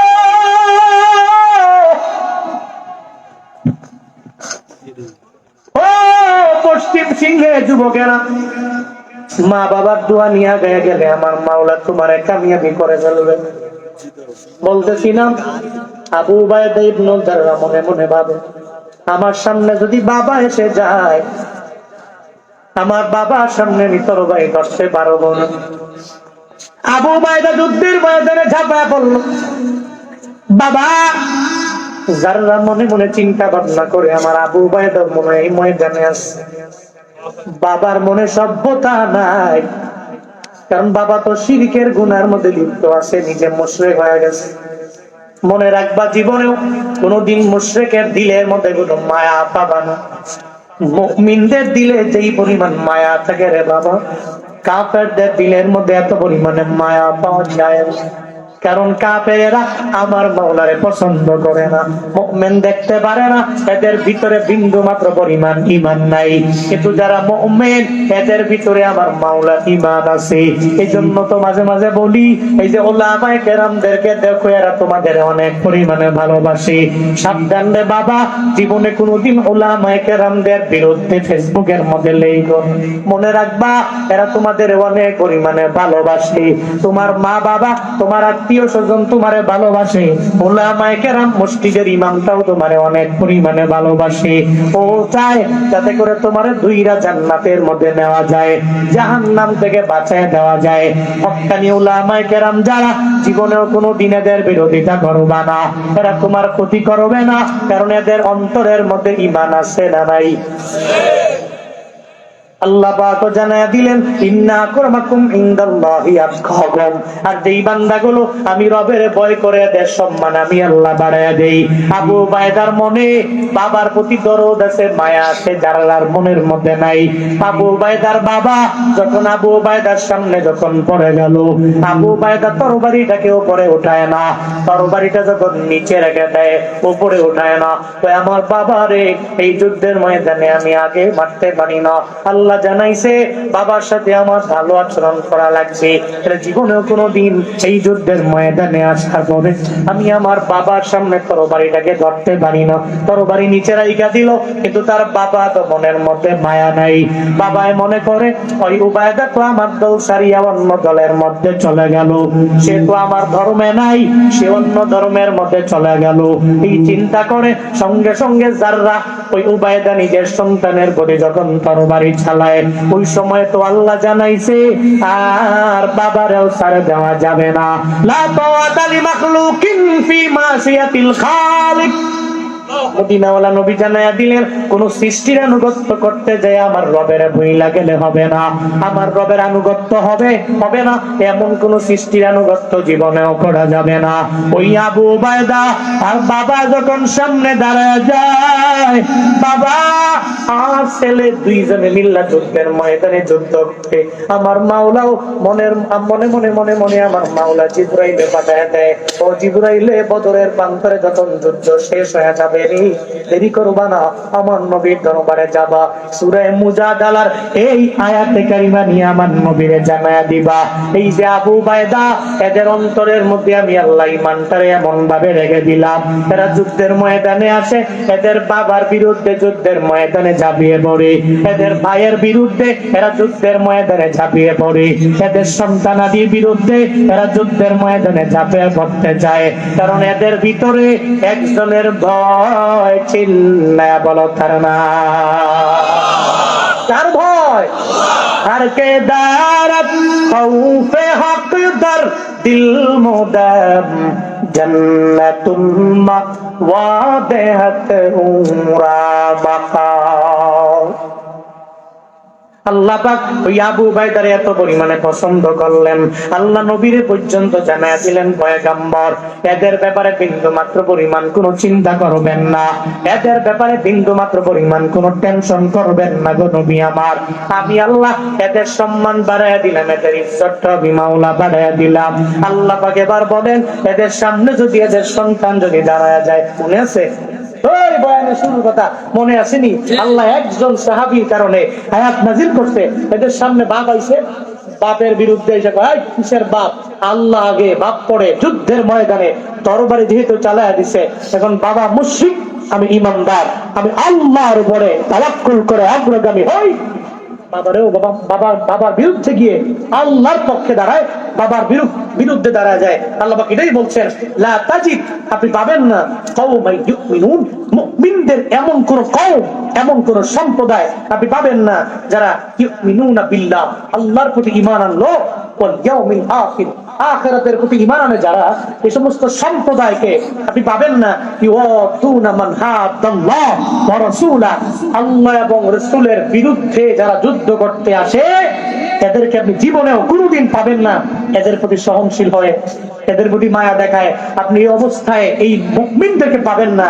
হ্যাঁ, যদি এদের সামনে ওয়ালাউ কানু আবাহুম, তাদের আব্বা, তাদের চাচা, তাদের জেঠা যুদ্ধের ময়দানে মুশরিক হয়ে যদি সামনে আসে, আও আবনাহুম, এরপরে যদি এদের কোনো সন্তান সন্ততি, সন্তানের ছেলে, যেহেতু জমা বিনা আবনা, এই জন্য আল্লাহ পাক বলছেন শুধুমাত্র ছেলে নয়, ছেলের নাতি, নাতির নাতি, নাতির নাতি, নাতি হবে সাপুলা, একেবারে নিচ পর্যন্ত যতগুলো আছে সবগুলা সামনে আসলেও ও আল্লাহকে ভয় করে, এদের ভয় করে না। তাও ইখওয়ানাহুম, এরপরে এদের ভাই সমূহ, চাচতো ভাই, জ্যাঠতো ভাই, আপন ভাই, খালাতো ভাই, মামাতো ভাই, কারণ সবাই তো মক্কা, ঠিক কিনা? সবাই তো মক্কার, এরা ছিল তো মক্কাই, মুহাজিররা ছিল মক্কা, মক্কা থেকে আসছে মদিনা। মুহাজিররা কেউ কেউ কুরাইশ বংশের, ওই কুরাইশ বংশ থেকে আবার কেউ কেউ কাফের হয়ে যুদ্ধ করার জন্য বদরের প্রান্তরে আসছেন।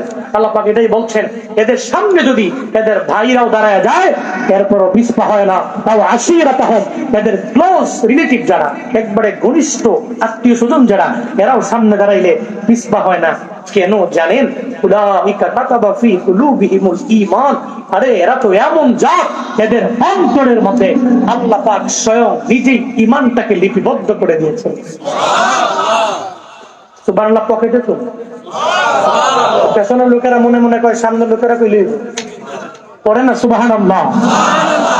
খামখেয়ালি মনে করছেন ইমানদার, খামখেয়ালি নিজের বাবার বিরুদ্ধে যুদ্ধ করা, টাকার জন্য না, বাড়ির জন্য না, উটের জন্য না, ঘোড়ার জন্য না, জমির জন্য না, বিবাহের জন্য না, বরং বাবার বিরুদ্ধে যুদ্ধের ময়দানে ঝাঁপায়া করছে একমাত্র জান্নাতের জন্য, আল্লাহকে পাবার জন্য। খামখেয়ালি মনে করছেন? আল্লাহ পাক বলছেন উলাইকা কাতাবা ফি কুলুবিহিমুল ঈমান, এরা এমন জাত, এদের অন্তরের মধ্যে কাতাবা, আল্লাহ লিখে দিয়েছেন, ঈমানটাকে লিখে দিয়েছেন।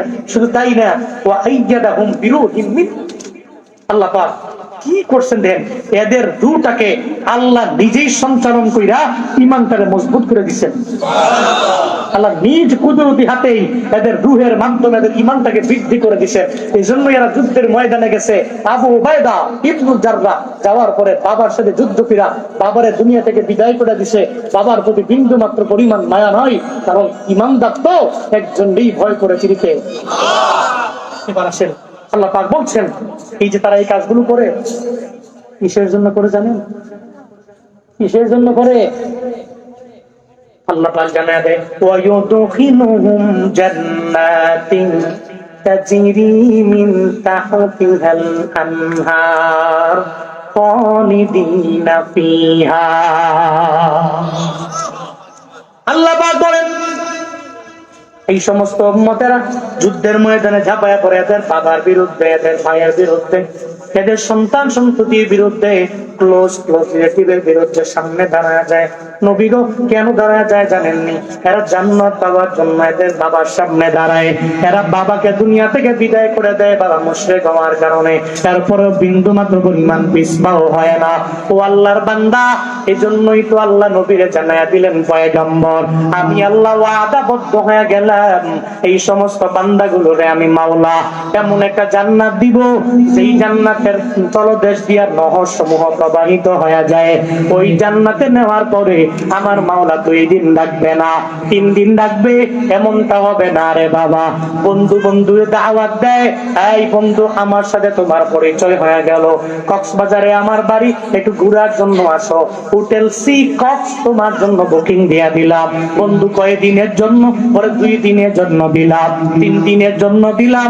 3 দিন পরে আর পরে ঘাড় ধরে ধাক্কা দিয়া পরে পণ্য বের করে দেওয়া হবে।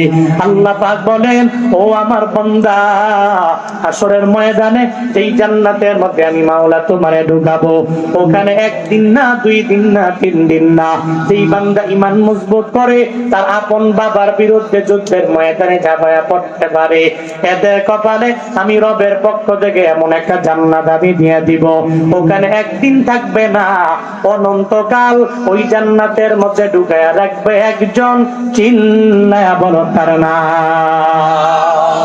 আতিনা ফি দারে দুনিয়া না হাসান আতিনা ফি দারে উকবা না হাসান ইয়া গিয়াসাল মুস্তাগীসি নাহদিনা লবদিখার বিল উলুমে ওয়াল গিনা হর গরিদে নেকো তু তৈয়ার है जो न मांगे उसको तू बेजारो है আল্লাহ পাকে বাচ্চানা দেয় ও পয়গম্বর আমি আল্লাহ এদের প্রতি রাজি হয়ে গেলাম রাদিয়াল্লাহু আনহুম ওয়ারাদুআন যত সাহাবায়ে কেরাম আছে সবার প্রতি রাজি কে আল্লাহ জোরে বলেন রাজি কে আল্লাহ সব সাহাবায়ে কেরামের প্রতি রাজি আমি এবং এরাও আমি আল্লাহর প্রতি রাজি সুবহানাল্লাহ আরো জোরে সুবহানাল্লাহ সুবহানাল্লাহ যে বলতে বলি আপনারা কষ্ট পান নাকি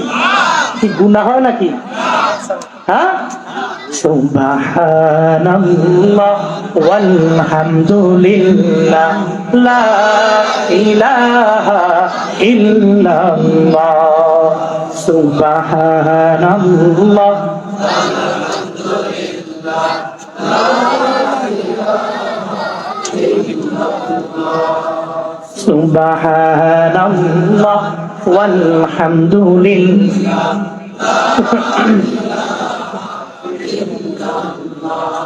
তুমি বাঁচাও তুমি মারো অবিরত ক্ষমা করো তুমি বাঁচাও তুমি মারো অবিরত ক্ষমা করো ধরার যেই জন তাকেই ধরো ধরার যেই জন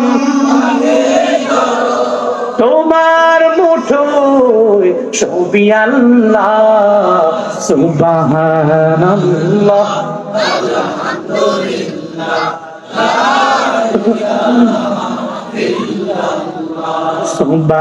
সুবহানাল্লাহ ওয়ালহামদুলিল্লাহ লা ইলাহা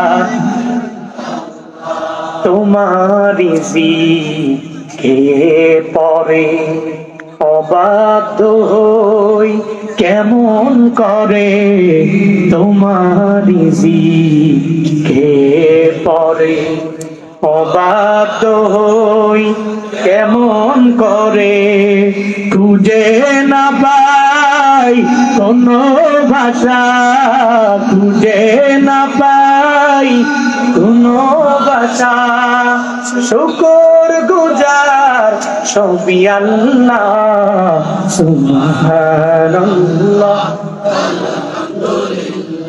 লা ইলাহা ইল্লাল্লাহ সুবহানাল্লাহ লা ইলাহা ইল্লাল্লাহ সুবহানাল্লাহ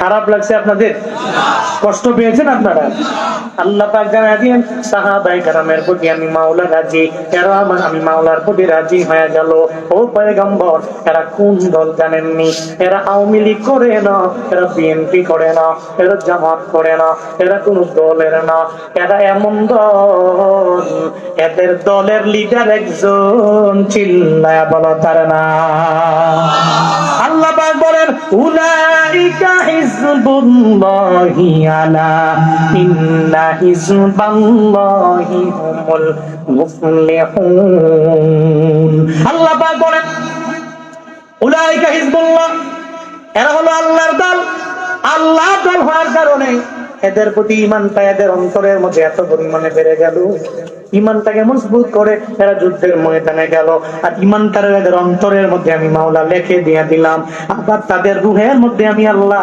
ঈমানের মানটারে আমি আল্লাহ বাড়ায়া এমন একটা রূহ তাদের কলবের ভিতরে পেটের ভিতরে আমি আল্লাহ সঞ্চালন করে দিলাম আর এদেরকে জান্নাতে আমি আল্লাহ দিব এরাও আমি আল্লাহর প্রতি রাজি হয়ে গেল আমি আল্লাহ এদের প্রতি পরিপূর্ণ রাজি হয়ে গেলাম নবী জানায়া দেন যারা আমি রবের দল হয়ে যাবে আমি রবের দল যারা করবে এদের বিন্দু মাত্র পরিমাণ কোনো চিন্তা নাই, কোনো টেনশন নাই, এর সফল কাম হয়ে যাবে। আসরের ময়দানে আমি মাওলা এদের জান্নাতের মালিক বানায়া দিব। ঘোষণা জুনায়েদ আল হাবিবের না, চিল্লায়া বলো ঘোষণা কার ঘোষণা? তাহলে আমরা কার দলের লোক হব? সবাই বলেন না, কার দলের লোক হব? শয়তানের দলের লোক হওয়া যাবে? শয়তানের দল যারা করে ওই দলের দলীয় কোনো ব্যক্তি হওয়া যাবে? যাবে যাবে যাবে। দল করবো কার? আরো জোরে বলেন কার? লা তাত্তাবিউ খুতুওয়াতিশ শাইতান ইন্নাহু লাকুম আদুউম মুবিন। আল্লাহ পাক আমাদের সবাইকে রবের দলের একজন সঙ্গী, একজন মেম্বার, একজন সদস্য আমাদের বানায়া দেন। সকলেই পড়ি আমিন। আল্লাহ আমাদের প্রত্যেককে শয়তানের দল থেকে হেফাজত করেন। রবের দল হয়ে, রবের দলের একজন মেম্বার হয়ে, সদস্য হয়ে কিয়ামতের ময়দানে জান্নাতে কারা কারা যেতে চায় দুহাত তুলে আল্লাহকে দেখায়।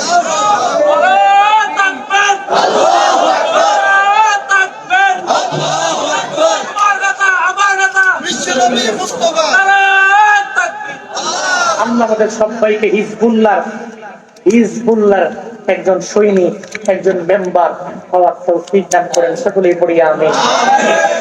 ভাইরা, আমার আগে আনসারী সাহেব সুন্দর কথা বলছিলেন, আমি চলে আসছিলাম, এই কারণে কালেকশন করতে পারে নাই।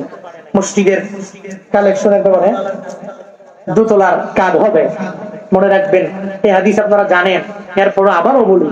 হযরত উসমান ইবনে আফফান রাদিয়াল্লাহু আনহু জিন্নুরাইন রূপাবি, হ্যাঁ, দিলে দেখ না দিলে নাই, কাট কাট কথা, দিলে দেখ না দিলে উঠবেন না, উঠেন না, তারও কাছে কি আছে, কি আছে, তারও আল্লাহ যদি তৌফিক দেয়, আল্লাহ যদি নসিবে রাখে, তাহলে তাবারুক খেয়ে তাবারুক নিয়ে এরপরে আমরা বাড়ি যাবো। বলি ইনশাআল্লাহ, বলি ইনশাআল্লাহ।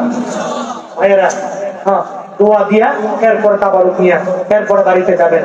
উসমান ইবনে আফফান বলতেছিলাম, শুনতেছেন তো নাকি আপনারা?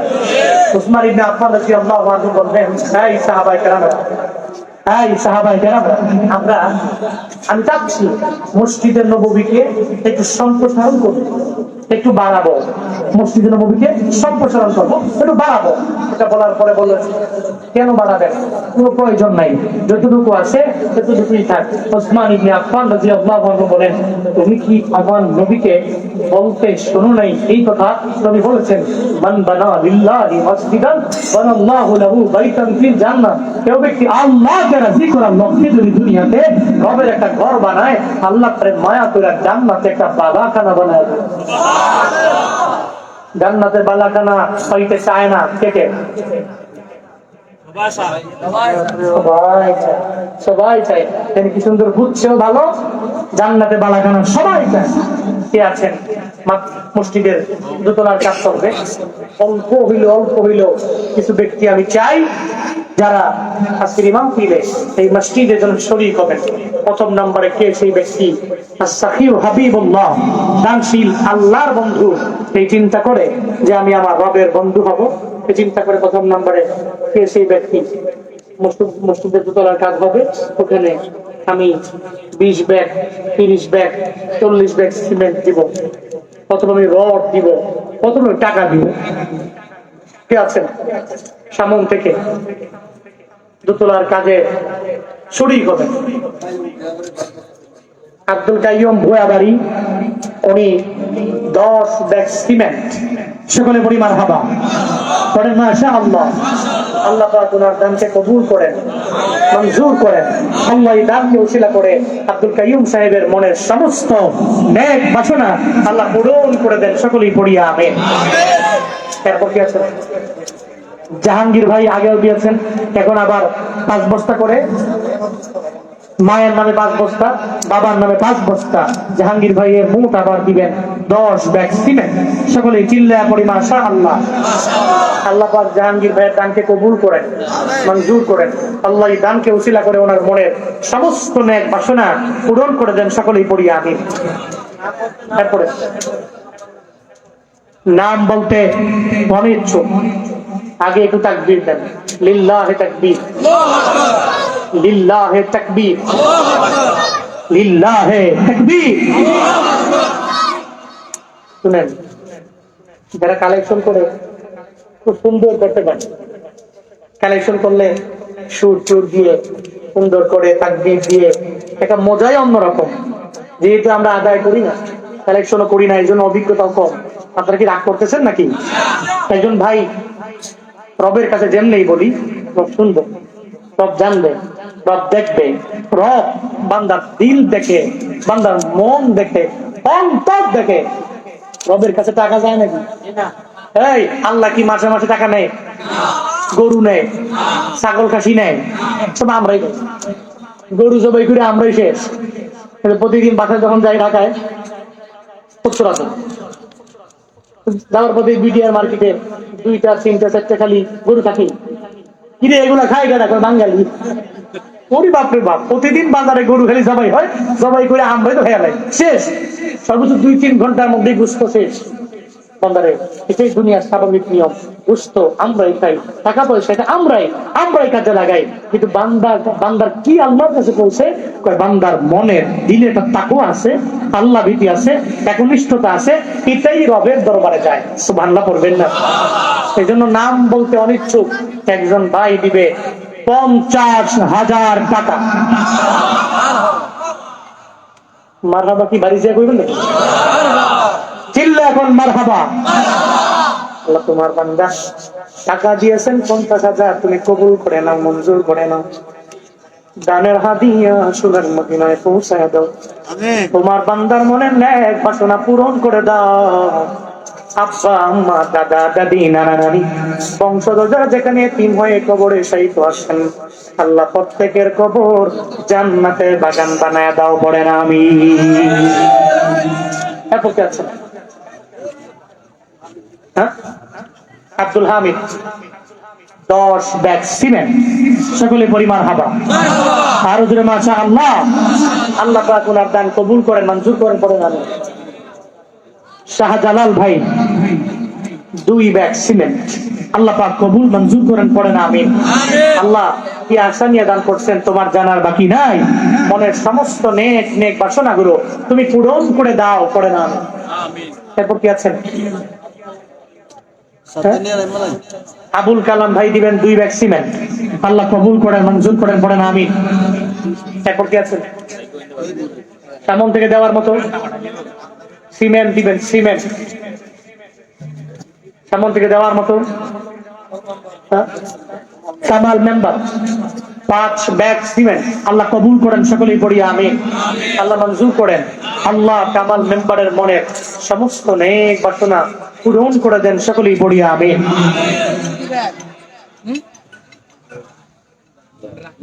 তারপর কি নাম? আব্দুল কাদের, নওজোয়ান যুবক, উনি 2 ব্যাগ সিমেন্ট দিবেন, পড়েন মাশাআল্লাহ। আল্লাহ পাক কবুল করেন, মঞ্জুর করেন। আল্লাহ দানশীল ব্যক্তি তোমার বন্ধু, হাসরের ময়দানে তুমি ভুইলো না, এদের মায়া করে জান্নাতে ঢুকায়। আবুল হাশেম ভাই 5 ব্যাগ সিমেন্ট। আল্লাহ পাক কবুল করেন, মঞ্জুর করেন, পড়েন আমিন। ভুইয়াবাড়ির রুবেল প্রবাসী, উনি দিবেন এই মসজিদের উন্নয়ন কল্পের মাহফিলে, উনি দিবেন 5,000 টাকা। আরো জোরে মারহাবা। আল্লাহ কবুল করেন, মঞ্জুর করেন, সকলেই পড়ি আমিন। বিল্লাহ হোসেন 10 ব্যাগ সিমেন্ট। আল্লাহ পাক কবুল মঞ্জুর করেন, সকলেই পড়ি আমিন। নেক্সট মোহাম্মদ চানমিয়া, উনি দিবে 10 ব্যাগ সিমেন্ট। আল্লাহ পাক কবুল করেন, পড়েন আমিন। তারপর জোরে জোরে আমিন মারহাবা কোন।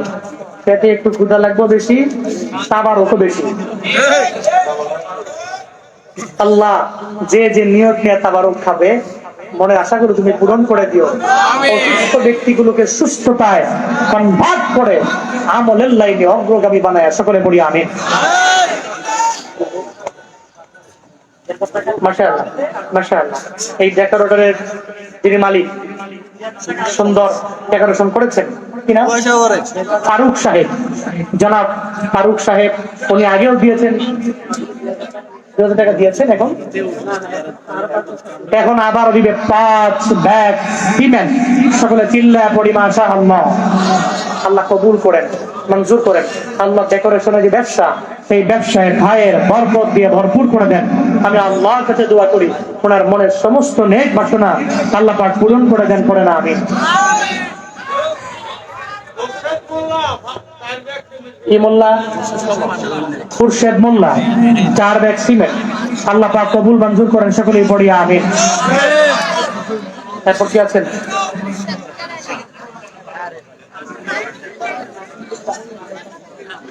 মাসুম বিল্লাহ সাহেব, গ্রামের জামাই।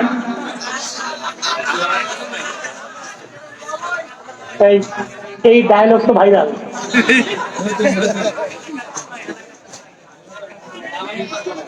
এলাকার জামাই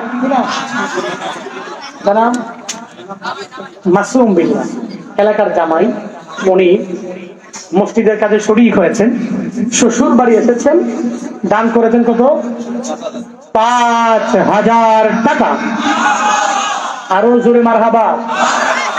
আল্লাহ পাক জামাইয়ের দান কবুল করেন, মঞ্জুর করেন। আল্লাহ এই দানকে উসিলা করে ওনার মনের সমস্ত নেক বাসনা পূরণ করে দেন, সকলেই পড়ি আমিন। আব্বাসের বাড়ি আবুল হাসিম, নগদ দিয়েছেন 2000 টাকা। আল্লাহ পাক কবুল মঞ্জুর করেন, সকলেই পড়ি আমিন।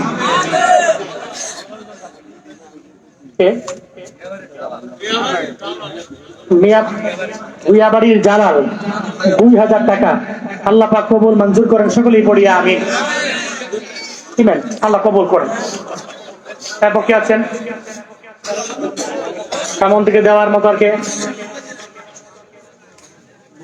আর কে? হ্যাঁ, 500 ব্যাগ সিমেন্টের প্রয়োজন। 500 ব্যাগ সরিয়ে করুন, সরিয়ে করুন। আপনি কি মা বোনেরাও আছে শ্রোতা? না, হ্যাঁ, মাশাআল্লাহ মাশাআল্লাহ। মহিলা 3 আছে, পুরুষ বেশি না মহিলা বেশি? তাহলে আমরা কুমিল্লার মানুষরা, পুরুষরা বিজয়ী, ঠিক কিনা? কিন্তু উত্তরবঙ্গে গেলে, উত্তরবঙ্গের এমন কোন মাহফিল নাই যে মাহফিলে যাওয়ার পরে আমাকে একজন বলে নাই হুজুর আজকের এই মাহফিলে পুরুষের চাইতে মহিলা বেশি, এই কথা বলে নাই, এমন কোন মাহফিল নাই। গতকালকে ছিলাম আমি নওগাঁ থেকে আরো 70 কিলোমিটার দূরে, আমের রাজ্য, আম ভরপুর, ওরে গাছ, এই গাছ বহু বছর আগে গাছ, প্রাচীন, নজিপুর, সাপাহার, নিয়ামতপুর উপজেলা। ওখানে আমি যাওয়ার পরে এই প্যান্ডেলের চাইতে আরো 3 গুণ বেশি বড় প্যান্ডেল হয়ে পুরুষের। আমার একটা হুজুর, পুরুষের চাইতে মহিলা আরো বেশি। আল্লাহ কবুল করে। মা বোনেরা, কুমিল্লার মা বোনেরা, আমি আবদার করছি আপনাদের কাছে, আপনারা চাইলে শরীক হতে পারেন। কারো সন্তান বিদেশে আছে, কারো স্বামী বিদেশে আছেন, চাইলে শরীক হতে পারেন। আল্লাহ কবুল করবে ইনশাআল্লাহ।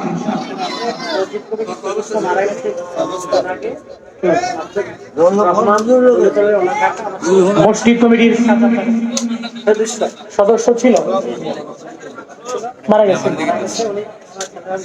কি নাম ওনার?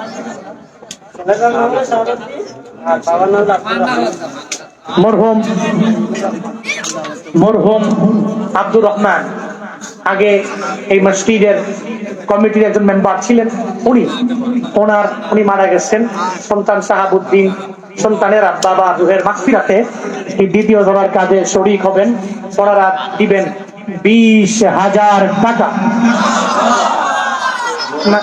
না কই না গুণ হইব পরে মারহাবা। আরো জোরে মাশাআল্লাহ। আল্লাহ তোমার বান্দারা কি কি মনে নেক বাসনা নিয়ে দান করে তোমার জানার বাকি নয়, মনের নেক আশা পূরণ করে দাও। শাহাবুদ্দিন সাহেবের বাবা আব্দুর রহমান সাহেবের খবরটা জান্নাতুল ফিরদাউসের আলা মাকাম বানায় দাও, পড়েন আমিন। কালেকশনের বক্তব্য হয়ে গেছে কিনা? রুমন রোমন কত? রোমন সাহেব 6 বস্তা সিমেন্ট। আব্বার নামে বাচ্চা মারা গেছে, আব্বা আম্মা পরিবার পরিজনের নামে 6 ব্যাগ সিমেন্ট। আল্লাহ পাক কবুল মঞ্জুর করেন, সকলেই পড়ি আমিন। আল্লাহ বাচ্চাগুলোর উসিলায় যেই বাচ্চা মারা গেছে ওই বাচ্চার আব্বা আম্মাকে মাফ করে দেন, সকলেই পড়ি আমিন।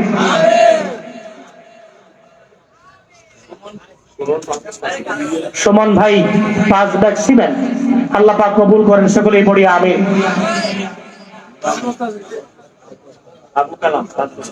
আবু কালাম 5 ব্যাগ সিমেন্ট। আল্লাহ পাক কবুল করেন, সকলেই পড়ি আমিন।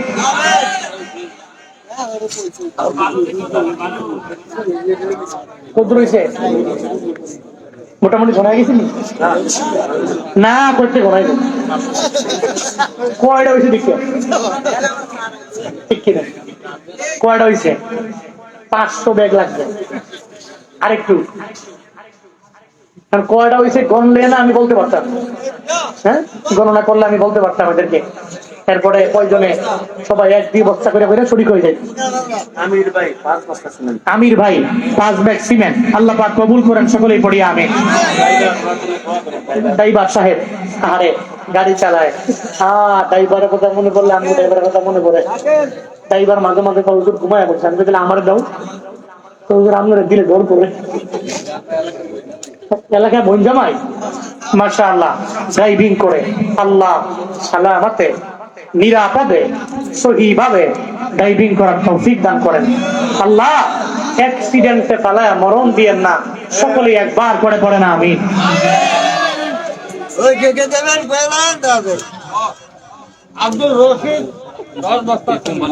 আব্দুর রশিদ এই যে তালুই মাশাআল্লাহ ওনার তালুই আব্দুর রশিদ সাহেব, উনি দিবেন 10 ব্যাগ সিমেন্ট।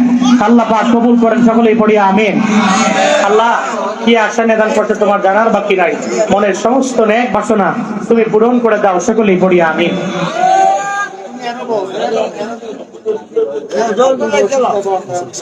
তারপর কি আছেন? কি আছেন পরে?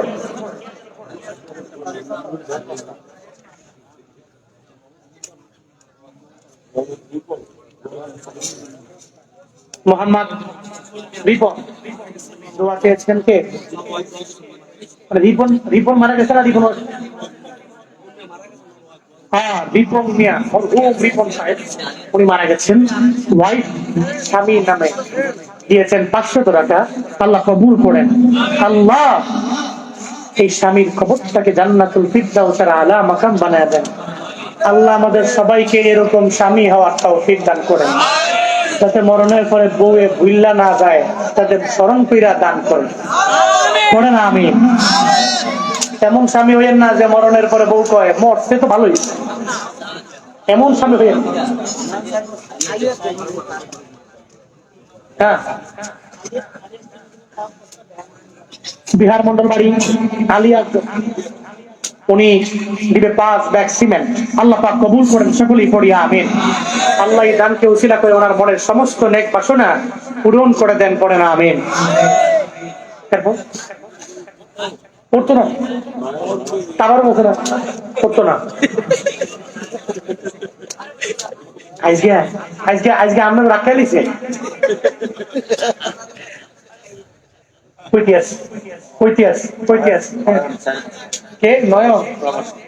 নয়ন প্রবাসী 4 বস্তা সিমেন্ট, সকলেই পড়ি মারহাবা। আল্লাহ পাক কবুল মঞ্জুর করেন, সকলেই পড়ি আমিন। Shahin 2 bag cement. আল্লাহ পাক কবুল মঞ্জুর করেন, সকলেই পড়ি আমিন। তারপরে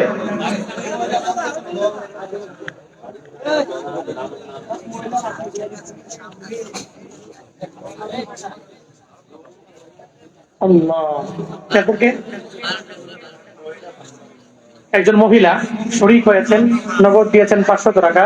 আল্লাহ পাক কবুল মঞ্জুর করেন, সকলেই পড়ি আমিন। Abul Kalam 2 bag cement.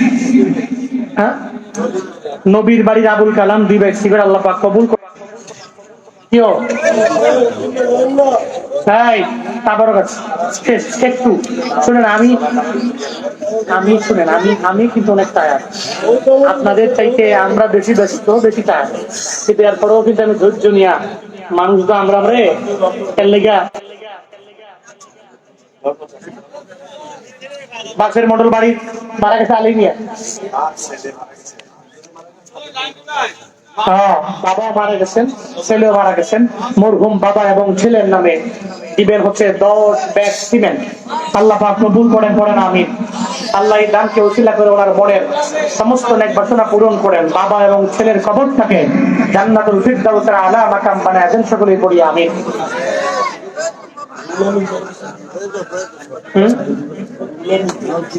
Ruhul Amin 4 bag cement আল্লাহ পাক কবুল মঞ্জুর করেন সকলেই পড়ি আমিন জি এরপর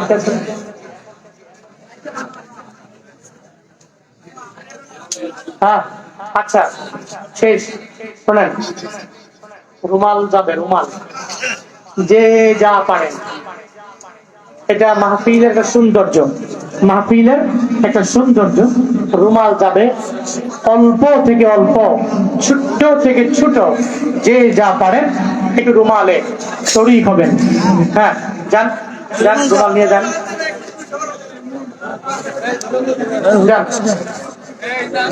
জিকির করি আমরা বাড়তি কথাগুলো না বলি জিকির করি বাড়তি কথাগুলো না বলি লা ইলাহা ইল্লাল্লাহ লা ইলাহা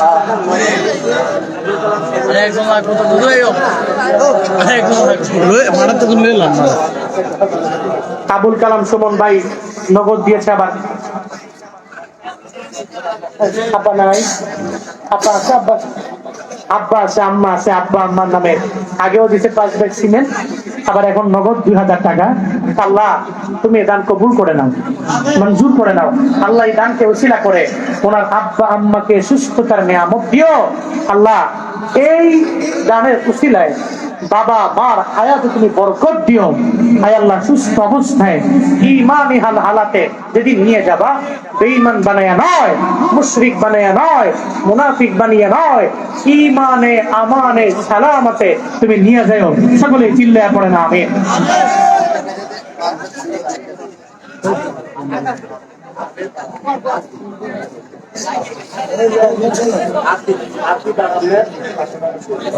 আতিফ আহমেদ এই কথা কিন্তু বেশি হইতেছে বাড়তি কথাগুলো না বলি আতিফ আহমেদ নগদ দিয়েছেন 500 টাকা আল্লাহ পাক কবুল মঞ্জুর করুন সকলে পড়ি আমিন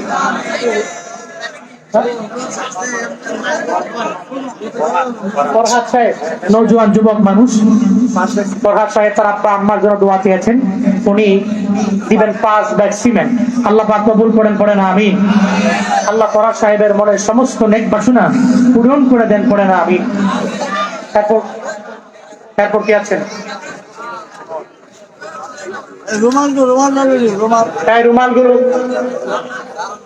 রুমাল দিয়ে টাকা উঠাইছেন রুমাল গুলো সুন্দর করে নিজ দায়িত্বে স্টেজে নিয়ে আসেন সেটা ভালো হবে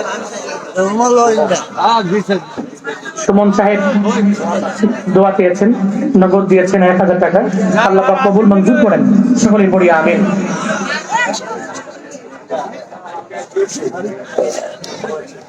اللهم صل على سيدنا ونبينا وشفيعنا وحبيبنا ومولانا محمد صلى الله تعالى عليه وعلى آله وأصحابه وبارك وسلم তরিকুল ইসলাম 4 ব্যাগ সিমেন্ট নবীর বাড়ি আল্লাহ পাক কবুল করেন সকলেই পড়ি আমিন বিল্লাল নবীর বাড়ি 500 টাকা আল্লাহ পাক কবুল করেন পড়েন আমিন আস্তাগফিরুল্লাহ রাব্বি মিন কুল্লি যামবিন ওয়া আতুবু ইলাইহি লা হাওলা ওয়ালা কুওয়াতা ইল্লা বিল্লাহিল আলিয়্যিল আযীম তারপরে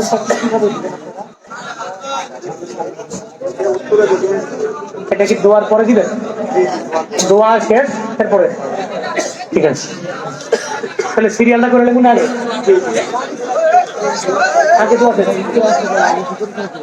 اللهم صل على سيدنا ونبينا وشفيعنا وحبيبنا ومولانا محمد صلى الله تعالى عليه وعلى آله وأصحابه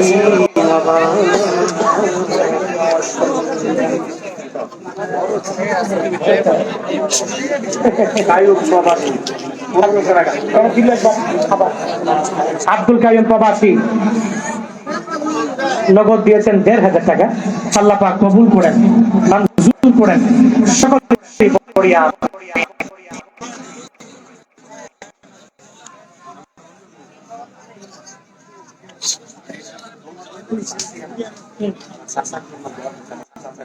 চাচি আম্মা দোয়া চেয়েছেন টাকার জন্য, নগদ দিয়েছেন ১০০০ টাকা। আল্লাহ পাক কবুল মঞ্জুর করেন সকলে পড়িয়া আমিন। اللهم صل على سيدنا ونبينا وشفيعنا وحبيبنا مولانا محمد صلى الله تعالى عليه وعلى آله وأصحابه وسلم। আর কথা বলবেন তো, কথা বলবেন না তো? ঠিক আছে।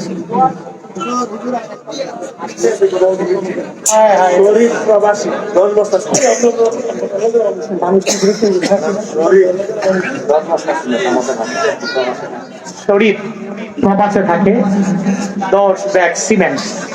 আল্লাহ পাক কবুল করেন সকলে পড়িয়া আমিন। আল্লাহ প্রবাসী ভাইদেরকে তোমার হাতে দিলাম, তুমি জামিন আর জিম্মাদার হয়ে যাও সকলে পড়িয়া আমিন।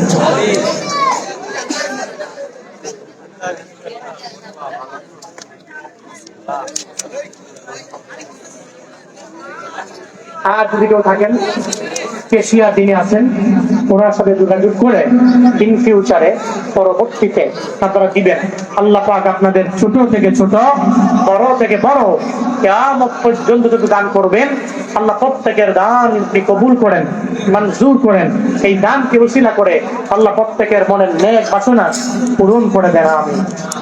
আলহামদুলিল্লাহি রাব্বিল আলামিন والصلاة والسلام على سيد الأنبياء والمرسلين وعلى آله وأصحابه أجمعين يا أرحم الراحمين يا أرحم الراحمين يا أرحم الراحمين اللهم اجعلني صبورا واجعلني شكورا واجعلني في عيني صغيرا وفي أعين الناس كبيرا اللهم اجعلنا من المستجابين للدعوات اللهم إنا نعوذ بك من زوال نعمتك وتحول عافيتك وفجاء نعمتك وجميع سخطك يا رب العالمين رب ارحمهما كما ربياني صغيرا رب ارحمهما كما ربياني صغيرا উদয়ের মালিক কুদরতের নজর দিয়ে তাকায় দেখেন আল্লাহ এই ময়দানে গভীর রাত আপনার কতগুলো আশিকিন জাকিরিন শাকিরিন বান্দা লয়। আমি বড় গুনাহগার, জিন্দেগি রাশি রাশি গুনাহ লয়া পাহাড় পরিমাণ গুনাহ তোমার দরওয়াজায় হায় আল্লাহ তোমার খাঁটি বান্দাগুলো নিয়ে হাত বাড়ায় দিলাম। হায় আল্লাহ এই গভীর রাতে দুনিয়ার মানুষের দরওয়াজা বন্ধ, তোমার দরওয়াজা বন্ধ হয় না। হায় আল্লাহ জিন্দেগি রাশি রাশি গুনাহ লইয়া পাহাড় পরিমাণ গুনাহ নিয়া গভীর রাতে তোমার দরওয়াজায় ভিক্ষুকের ন্যায় হাত বাড়ায় দিলাম রে মাওলা, ফিরা দিও না। দুনিয়ার ভিক্ষুকে এক দরওয়াজায় ভিক্ষা না পাইলে আর এক দরওয়াজায় যায়, ওই দরওয়াজায় ভিক্ষা যখন না পায় আরেক দরওয়াজায় যায় চোখের পানি ফালায়া ধনী দরবারে কান্দে, বলে ধনীওয়ালা রে সব দরওয়াজা থেকে ফিরে দিলে তুমি ফিরে দিও না। আল্লাহ গো, তুমি আমাদের এমন মালিক, তোমার দরওয়াজা থেকে তুমি যদি ফিরায়া দাও, তোমাদের যাওয়ার আর জায়গা নাই, ফিরে দিও না। আয় আল্লাহ, গুনাহ নিয়া বাড়িতে নিও না। আল্লাহ, একটা গুনাহ সঙ্গে থাকতে আমরা রে মাইরো না। আল্লাহ, গুনাহ লয়া তুমি আমাদেরকে মরণ দিও না। আল্লাহ, আমাদের গুনাহ মাফ না কইরা কবরে নিও না। আল্লাহ, নবীজিকে না দেখাইয়া মরণ দিও না। কুশল কইরা লইয়া যাইও সোনার মদিনায়, কৌশল কইরা লইয়া যাইও সোনার মদিনা। আমার নবীজিকে না দেখাইয়া আমরা রে মাইরো না। ও দুয়ার মালিক, এই ময়দানে কার যেন মা নাই, মা হারায়া বড় এতিম হয়ে গেছে। ময়দান থেকে বাড়িতে যাওয়ার পরে মায়ের পাবে না, ময়দান থেকে বাড়ি যাওয়ার পরে যারা বাবারে পায় না, বাবারে পাবেও না, মা বাবার কবর তুমি জান্নাতের বাগান বানায় দাও। যাদের আব্বা আম্মা বেঁচে আছেন, মা বাবার দোয়া নিয়ে চলার তৌফিক দান করে দাও। মা বাবার হায়াতে বরকত বাড়ায়া দাও। মা বাবারে তোমার হাতে দিলাম, জিম্মাদার হয়ে যাও। এই মসজিদ কবুল করে নাও, মসজিদ দিনের মার্কাজ বানায়া দাও।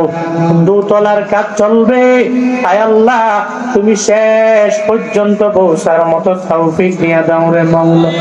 ও দয়ার মালিক, এই ময়দানে তোমার বান্দারা আসতে কার মনে কি আশা, প্রাণে কি ব্যথা, আমি জানি না, জানি না, জানি না। প্রত্যেকের মনের নেক বাসনা পূরণ করে দাও, প্রত্যেকের কবুল করে নাও, দ্বীনের জন্য, ইসলামের জন্য কবুল করে নাও রে মাওলা। ও দয়ার মালিক, এই মসজিদ কমিটি কবুল করে নাও, সভাপতিকে কবুল করো, সেক্রেটারিরে কবুল করে নাও, ক্যাশিয়াররে কবুল করে নাও। আয় আল্লাহ, ম্যানেজিং কমিটির সদস্যদেরকে কবুল করে নাও।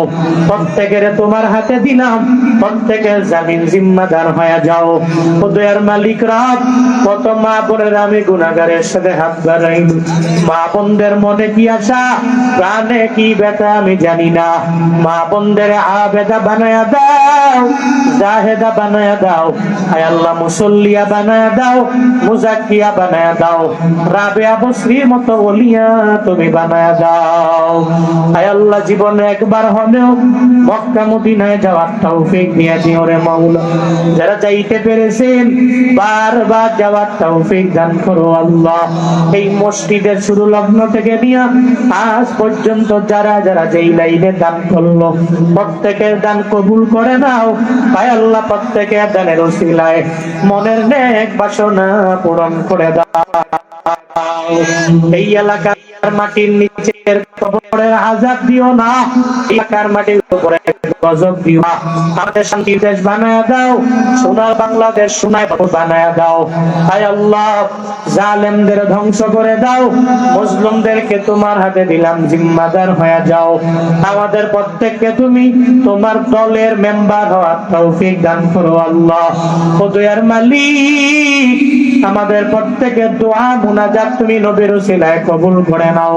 অনেকে দোয়া চেয়েছেন, প্রত্যেকের নামও আমার মনে নাই। আয় আল্লাহ, প্রত্যেকে যে যে আশা নিয়ে দোয়া চেয়েছেন, মনের নেক আশা পূরণ করে দাও। যারা অসুস্থ, প্রত্যেককে সুস্থতার নিয়ামত দান করে দাও আল্লাহ। একজনে টাকা দিয়েছেন 50,000, দাম তুমি কবুল করে নাও রে মাওলা। মনের নেক আশা পূরণ করে দাও, তোমার হাতে দিলাম, জিম্মাদার হয়ে যাও। তার মনের সমস্ত নেক বাসনা পূরণ করে দাও। রব্বানা তাকাব্বাল মিন্না ইন্নাকা আনতাস সামিউল আলিম ওয়া তুব আলাইনা ইয়া মাওলানা ইন্নাকা আনতাত তাওয়াবুর রহিম। ওয়া সাল্লাল্লাহু তাআলা আলা খায়রি খালকিহি ওয়া আলা আলিহি ওয়া আসহাবিহি আজমাইন। আমিন আমিন আমিন বিরহমাতিকা ইয়া আরহাম